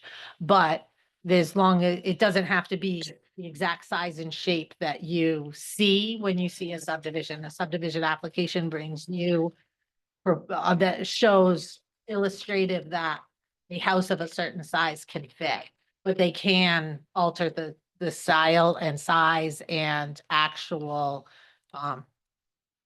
placement of the house, thank you, as long as they still meet their zoning Look, we- requirements. with Rear that- lots, for rear lots, you approve a site plan for each lot, but Right. that's only rear lots. So I think that our regulations then should say that we have the right to say, listen, it's gotta be placed on this square or this area. Okay, and we're approving the house that you proposed to us. So many square foot and thing, okay? Because that makes a difference on some of these lots, is the square footage of the house. So I just want to say, I would like to verify that that's a provision that can even be put in, because subdivision regulations, you have your separate subdivision regulations and your site plan regulations, and they're allowed by statute under different provisions. I'm not sure that that is a permissible regulation for the Planning and Zoning Commission to have, but we'll look into it for sure, certainly, but unfortunately Jennifer couldn't join us at this point in the meeting, but I don't, I'd want to look further into your authority, the authority of the Exactly. Planning and No. Zoning Commission We just want, on single-family residential, Yeah. because that is a lot of private property rights. yeah, we just My want, peeve now is builders coming in here and we spend 2-3 months going over landscaping and flowers and trees and everything else. Okay, and they say, yeah, here at the meeting. Now, part of that, I try to say, yeah, okay, let's put those yeses on the back page of the map, yeah. okay? And, but they're still doing, They're installed or they're bonded coming in and before they saying, get okay, there. Yeah. we're building this, not the one that we show the planning commission, okay? Or And we're they- making this modification, okay? Well, no, we spent all that time Yeah. for the looks of the house, the design and review that we have in certain stuff, and some places that we don't have design and review, we've actually done design and review too. But the developer says yes to all those design and reviews that we say. Okay, but then they do whatever they want. Yep. That has been my pet peeve, because now I'm, because of that, I've been driving around to these subdivisions. Okay, Again, that And is every the time difference I'm- between subdivision and site plan. Subdivision, approval. They're site all- plan. they're under different. I understand that. I understand that, but when I Statute. go back, when I drive around to these projects, Different. I'm saying to myself, I don't remember approving that. I don't remember seeing that architectural that way. Okay, they didn't build it the way the architectural is this way. And that project doesn't look like that architectural at all. Okay? We have a couple projects, large projects going up now. We really went through these No, large we- projects and said what the aesthetics gonna look like of the building, Yeah. the colors, the brick, where it is gonna be, whatever, okay? You know, and I don't see that happening either. Okay, now, why wouldn't that be happening? I think there's a problem between building department, or whatever, okay, is that when they design the project, they come up, oh, we can't do it that way, the lettuce place. We can't do it that way. We have to build it this way. Okay, well, don't bring me a proposal that you can't do. Your engineer should be saying, yes, you can do this, or no, you can't do that. So why are you drawing those plans to these specs if you can't do that? That's my question is, and driving around them, I never realized this. And when I drove by Club Drive, I said, holy mackerel, that's not what we did. Yeah. Well. June and then Andra has her hand up. Okay, go ahead, June. Yeah, I just think that in that Club Drive, we didn't have the power since it fit within the guidelines of that plot. We didn't have the guideline or the ability to say no. But part of the argument was that presented a home and a lot that wasn't like the others in the neighborhood, and I didn't know how to apply that toward that one in order to decline Yeah, it, yeah. because they met all the other guidelines. So we have to try to find a way to create that ability for us to say that's not the same. Yeah. Andra, I just want to ducktail off of Tim. I agree with him completely. When we sit here for months on end, maybe even over a year, listening to people come in front of us, talking about how they're gonna put the trees up and everything. I don't feel that I'm voting on a concept. I'm voting on a plan. When I look at something, they're gonna say it's this color, it's gonna be this type of roof, it's Yep. gonna be these type of plants. This is not a concept. This is what a plan is. And to come back and find out later that they're doing something different. And this goes along with the houses, whatever's going on at Club Drive there right now. I think we got caught in the corner on that because that was right after we changed the building square for Sunny Border, and Tommy came in with that plot, that plan for that house, and we got caught in the corner on that one with the building square. So unfortunately, some of our decisions, at least mine, I'll take responsibility for mine, were wrong. And I just want to keep a closer eye on what we're voting on is not a concept, it is a plan. And that's Yeah. what we should be seeing at the end of the whole thing. yes, exactly. All right, is there anyone else really quick before we move on? Yes. And maybe John, maybe more John, appropriate. Need to make a. we haven't heard from you all night. Legally, I Well, guess no, my- let's just answer her real quick. Well, my question was actually going to be, Maureen, do you have any comments?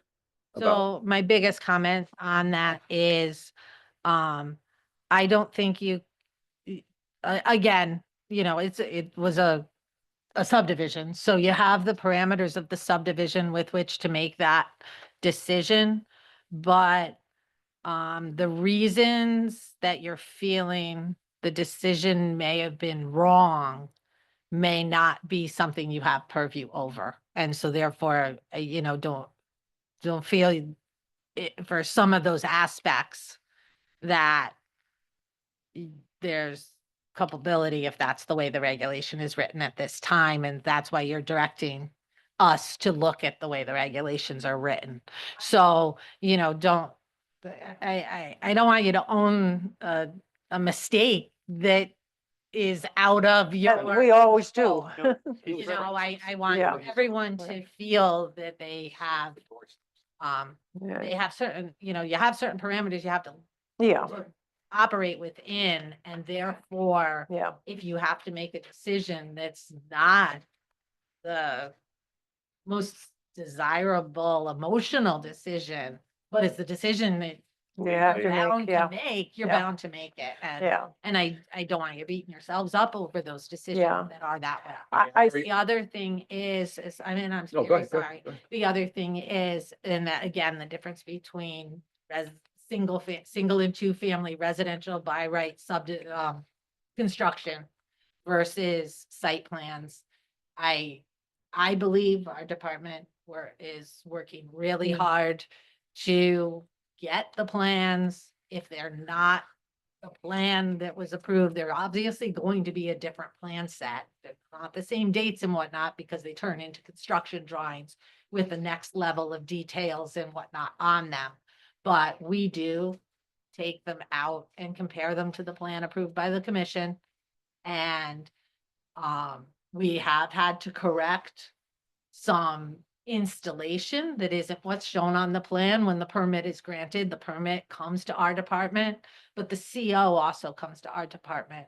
And things, applicants have the ability to bond to a certain extent what's not completed at the time they start using the parcel. So we're working really hard to make sure that that plan matches the construction plan. So I think it's a matter of over time, you'll see that that is, you know, some of these plans that you're seeing with the applicants coming back, they came in a number of years ago and things have changed, whether it's with their financing, with their, with construction costs, with, ability to get product, you know, whatever. And, but when we catch something that's more than something I've brought to you for, hey, will you authorize us to do it? Or sometimes I just run really little things by the chair to say, you know, do I even have to bring it to the commission or is it within the purview?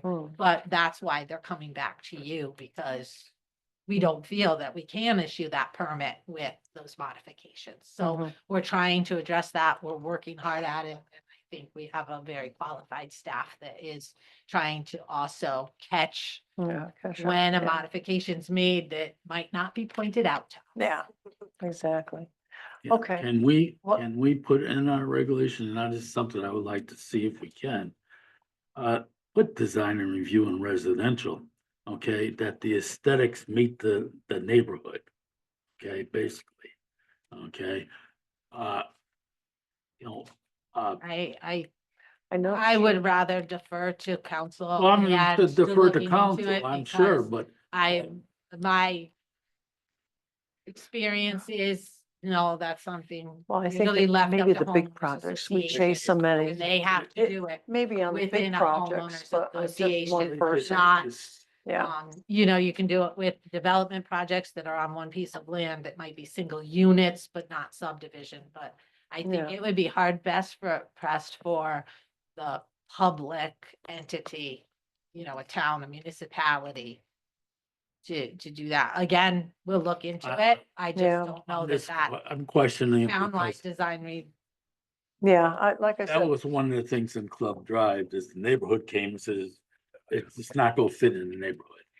Okay, this, that is how the building looks, how the words go look, it's not what the neighborhood is. have they all started building fences Uh, yet? And I know that Big we don't huge have arborvitae's. that right now, okay? But that is a concern if the house, there's a small lot next to me, that's a concern to me as a homeowner, that is go fit in the neighborhood. You know, when I built my house, I overbuilt for the neighborhood. Okay, probably was one of the things that I'm saying right now. Okay, but, Yeah. Well, I think Maureen's got pretty much the gist of what we're looking for, or why we were interested in the building square. Is there anything else for you? Because there's I have one other. thing on Okay, that, on that same okay, topic. yes, go ahead. And then I have something More else. of moving forward. Yeah. As Chairman Bailey commented, the POCD Implementation Committee is meeting again next week with, updating. At their last meeting, one of the takeaways and, was that the committee as a whole, very concerned with the farming regulations. Townwide, internally, we've made a priority as far as the affordable housing and keeping up with the affordable housing plan Yeah. with amendments. So, I'm not going to really discuss that topic, but the request was that the Planning and Zoning Commission, Revisit. yeah, I think- prioritize as far as, far as- obviously in the POCD, the goals, the implementation and goal plan has a lot of work for the Planning and Zoning Commission. Always does, right? It's what it does. It has a lot of work for the Conservation Commission and for several different bodies have more tasks than some others. But farming is one of them that the committee itself feels they would request to be prioritized. And obviously we have to be prioritizing the affordable housing provisions to be consistent with what we provided as our goals. So I'm just wondering, what do you guys want us to work on first? Because I'd rather look, put all in. I would rather so- work on farming. And I maybe mean, if you think animals about don't it a take little, too but- much. But, we They have don't cost money. adding the building square, we're doing the commercial Yeah. amendments now, or rather what, maybe even just make you aware that these are the things that we're working on.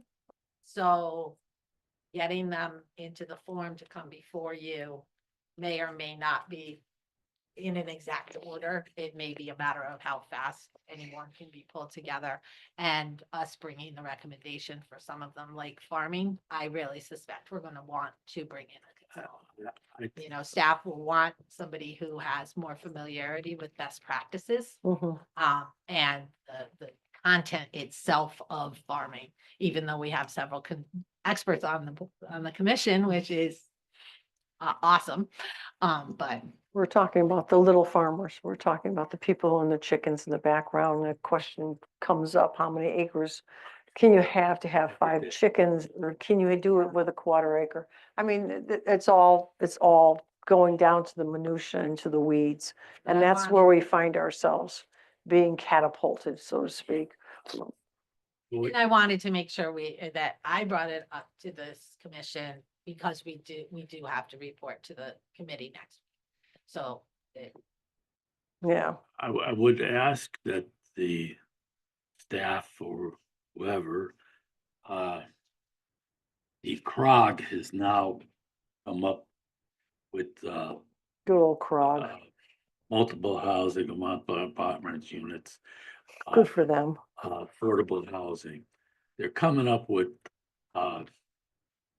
different calculations, how to do it and how things. Oh, geez, fall what a off, shocker. How things fall. They off keep and everything changing. else. Yeah, they keep changing everything. But Damn I it. don't think Frog is right now doing stuff that would be detriment to us. Okay, I think it's stuff but I would like to see that someone keeps on top of that. Because what I read today, because it was in the CROG paperwork today. And I see what they're trying to do, that us as a town that's close to our 10%, they're going to try to come up with some calculation that it might be a regional calculation. It may be, so other towns won't have their 10%, but that could be okay. And stuff like that. So I'm just wondering that we keep up on that. Okay, I don't know if it's Jimmy, or I mean, So we do, in our department, Yeah. we get a considerable amount of information from Right, CROG. too. The director is pretty, affordable. Yeah, I know you do. they're pretty transparent. As long as that. As well as we meet with the legislators, That's all you got. like as a staff. Yeah. Townwide, the Yeah. town manager, you know, and others.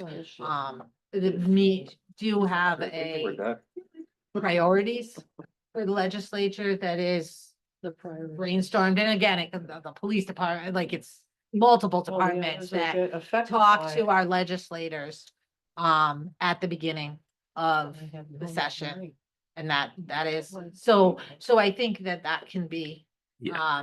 addressed as one of the concerns the Planning and Zoning Commission Okay. has. The way it's Is calculated, how it gets addressed. the way that they're thinking about calculating, it, I think it'd be an advantage to it because we'll be automatically, basically, to our goal. Okay, Until they change it. but yeah, until they change it again, but they have a lot of stuff in there but there's some that I don't understand what they're doing because I think it would be negative. So to make sure we it's just just, realize we the keep different on, priorities, because- get their priorities as because well. we're so close. Mhm. Okay, I like something to keep an eye on it, okay, and Tell 'em to and go if they're deeper doing with- something that's going to affect us. Or we're gonna take the responsibility from a neighbor town. You know. And then we need to say something, so I just sort of keep on top Yeah, of it more counsel. than anything else.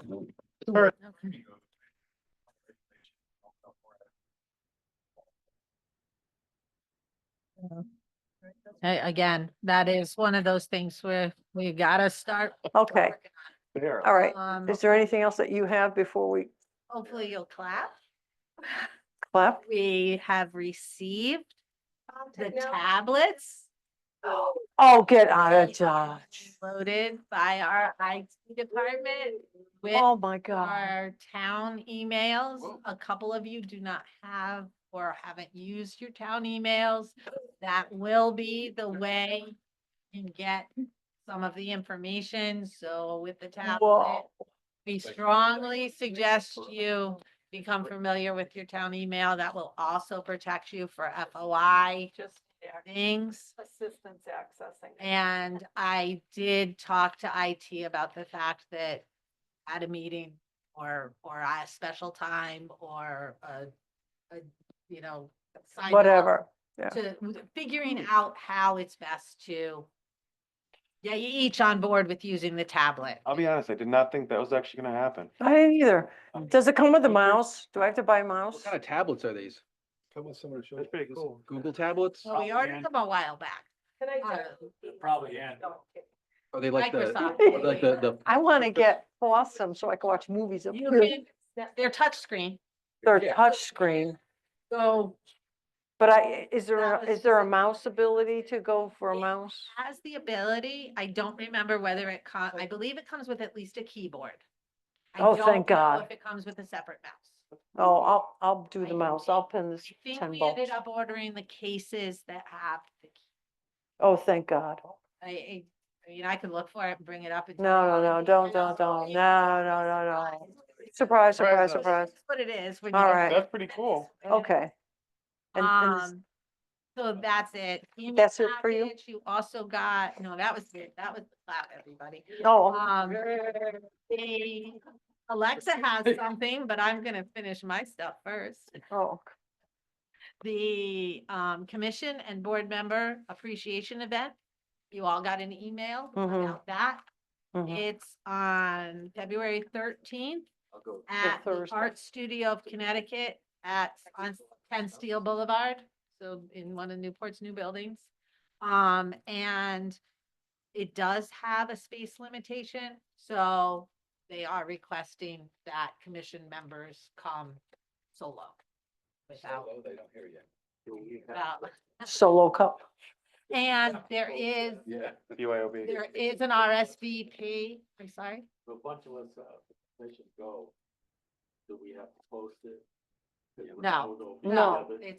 It's a social, yeah. Oh, you have to provide notice? No, you just can't talk about the No. meeting business.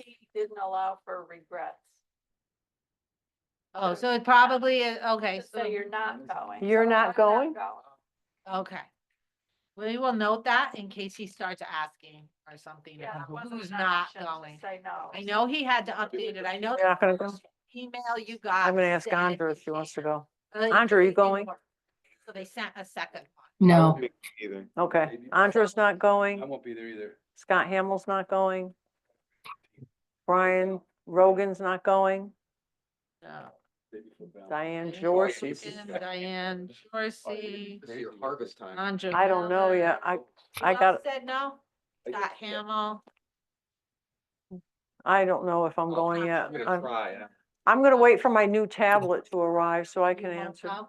No, Okay. Mike's not going. Mike won't go. Mike, come on, All right, so man. I have 1, 2, 3, 4, 5 of you, John will a be definite no if he asks me. Of course, you can still, you can change your mind and RSVP. Yeah, Yes, if you yeah. want to RSVP. Okay, But that'll keep you from being in the okay. category.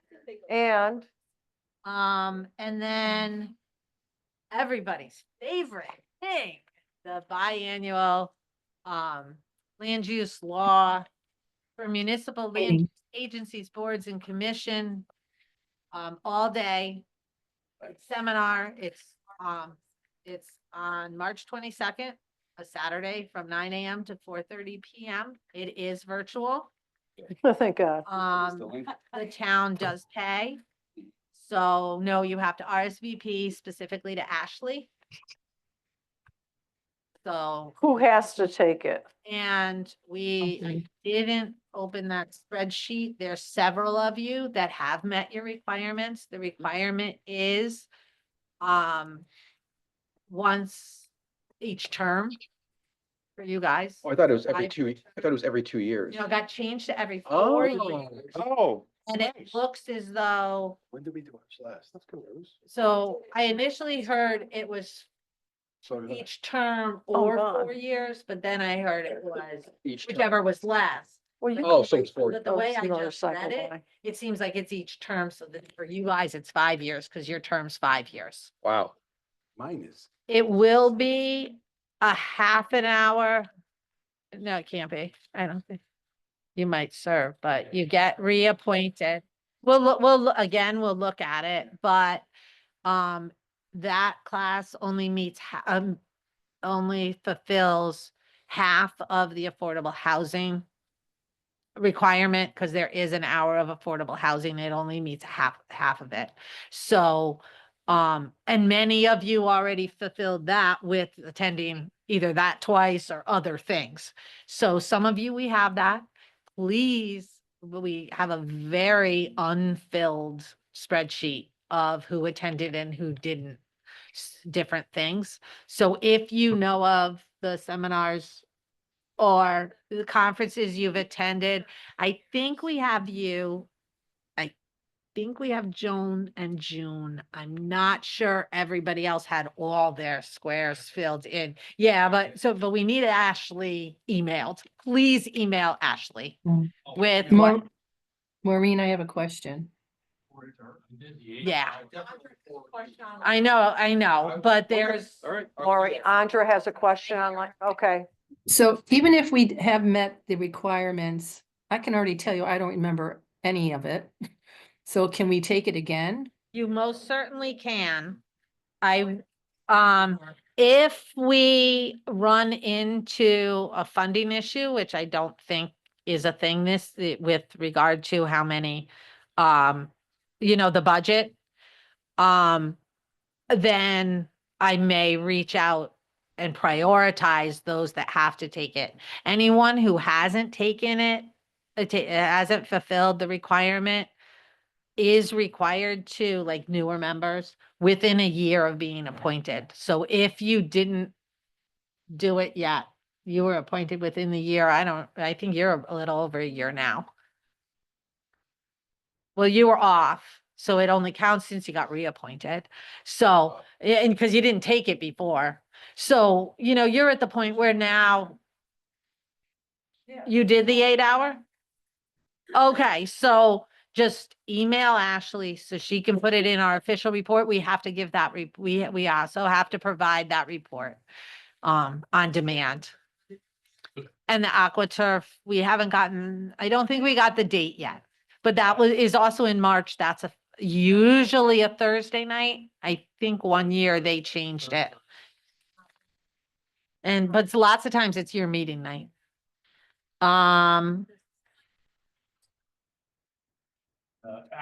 You had the tag sale. Okay. Do you remember? That's what I put. AquaTurf gave us 2 hours. I think so. AquaTurf and the 8-hour thing.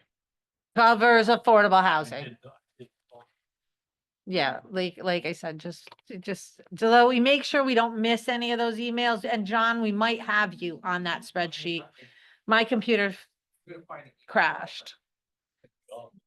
My computer's going spinning, so I can't look for her spreadsheet, but. Oh, they didn't do it yet? Oh, okay then. Unless you want to just ask if we can process it when you get it, or we'll just.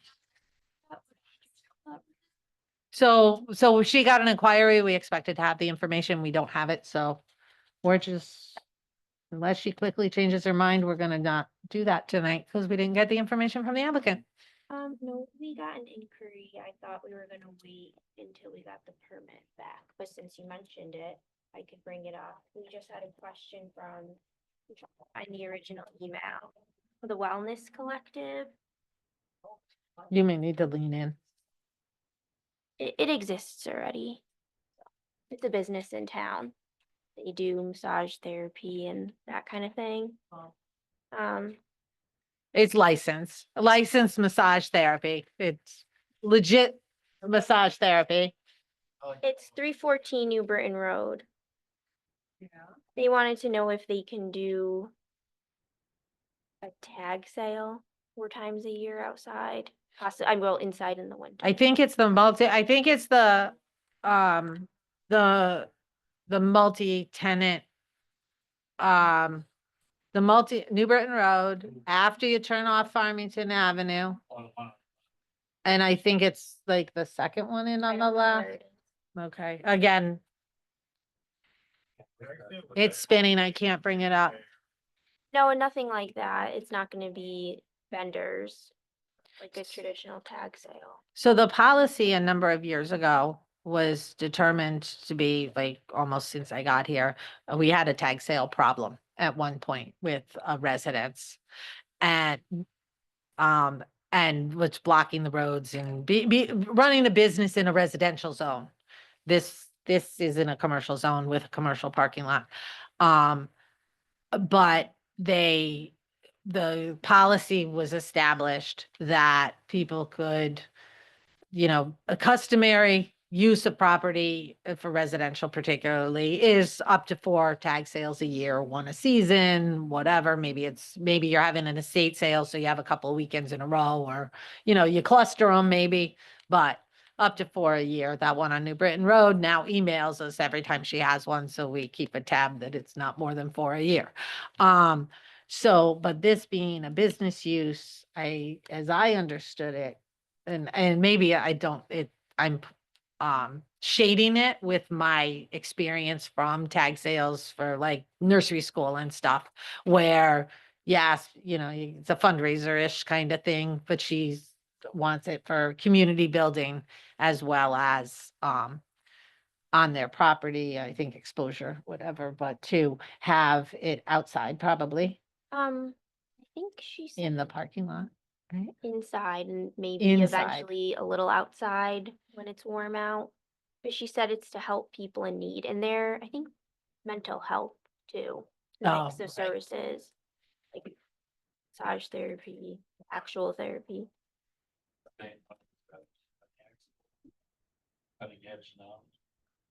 No, I don't think so. No, it's further than that.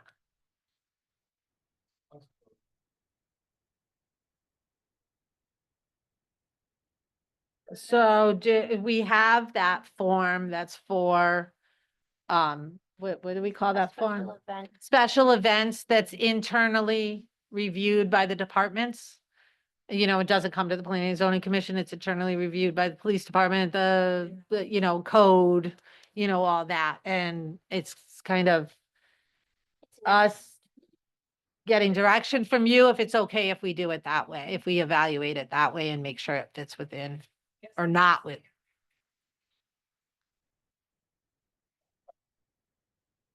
It's a tax So sale that's versus the a vendor's question. market. We were gonna vendor. Yeah, like cottage food people, craft vendors, this used item. Well, that's part of the special event application. It's on the application.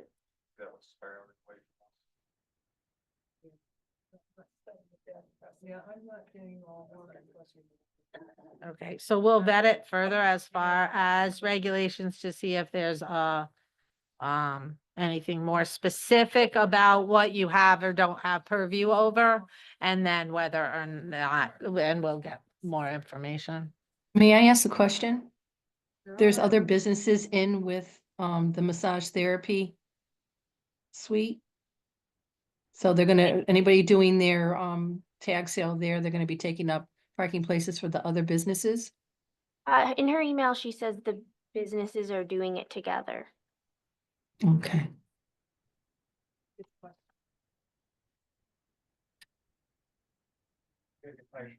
All right, so, are you pretty much done? Okay, Maureen, you're done? Yeah. It's just like 30 seconds that I want to borrow the commission's time just for a personal note. And I'll put my microphone on because I know Steve and Andrea are online. Recently, it came to my attention, and this is just something I want to share with you guys. That there was some criticism offered about the commission. And the criticism was not complimentary, and it was derogatory.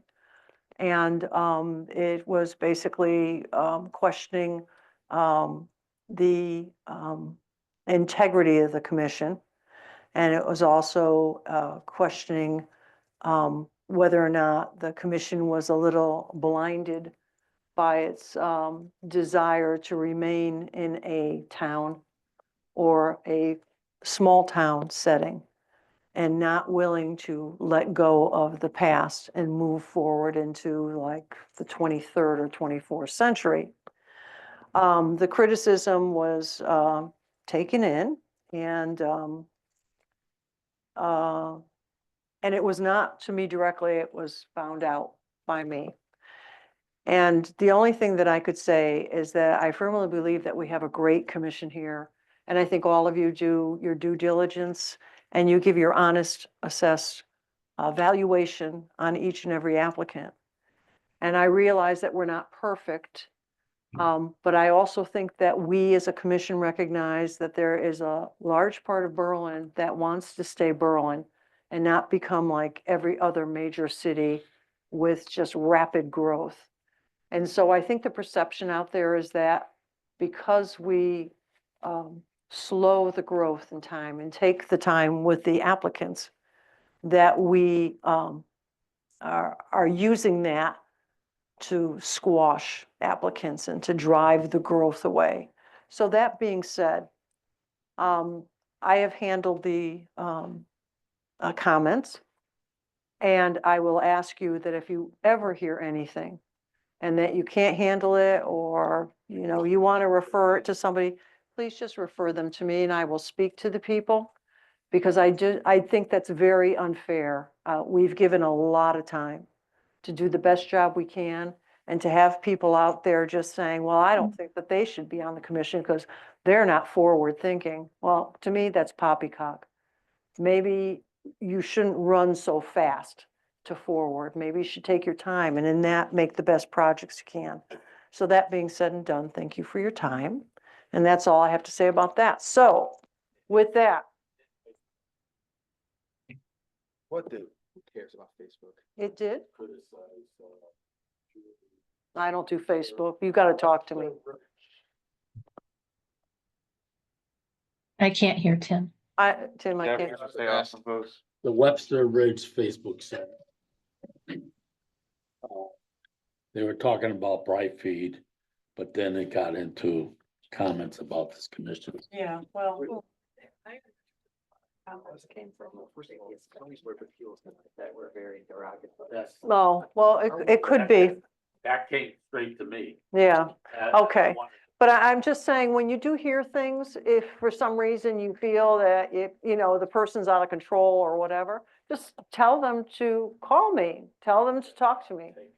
I mean, I'll dress them up and down. But I really take offense to that, and I really, I just don't think that people understand what we do. And yeah, I know, they should just give us a raise, right? Okay, but that's all I want to say. Well, no, I mean, I want to thank the commission. Well, 'Cause I thank think you for all- handling it, Joan. You all bring something special to the table. I wish I could seat you all the time. It's a very, because even with the alternates and stuff, you guys are great. Threats, I mean, I could care less what people say publicly. Well, yeah, but it was brought to my attention and I really wanted to share it with you because I just didn't feel, and I told Maureen about it, and I just didn't feel right about sitting on it. I just wanted you all to know. So, I mean, I'll deal with it and it'll be okay. But I just want you to know it's out there. Okay, so I think we're thank you supposed to for- be, We're addressing it, as chairman, chairperson. But it's, something that's been happening yeah. for over a year. Mhm. And, you've also been saying about being on the take and everything else. Oh, yeah. Well, they always have that So, on the it's, take. Yeah, we're on the take too. it's a little bit more dirtier than than Yeah. we said. Okay, I'm just being cautious. and, I was addressed personally. So, I just want to say that thank you. No problem. I mean, that's what we're here. Anyway, so do we have to adjourn to go into, where are we going now? We're going into executive session. Andra, are you going to join us for executive session? Should we call you or? Sure. Okay, all righty, terrific. Steve too, yeah. And Steve Biella, will you be joining us for executive session? I wouldn't miss it. No. All righty, we'll call you guys. All righty. Thank you. All right, thank you. Bye. And for those of you who were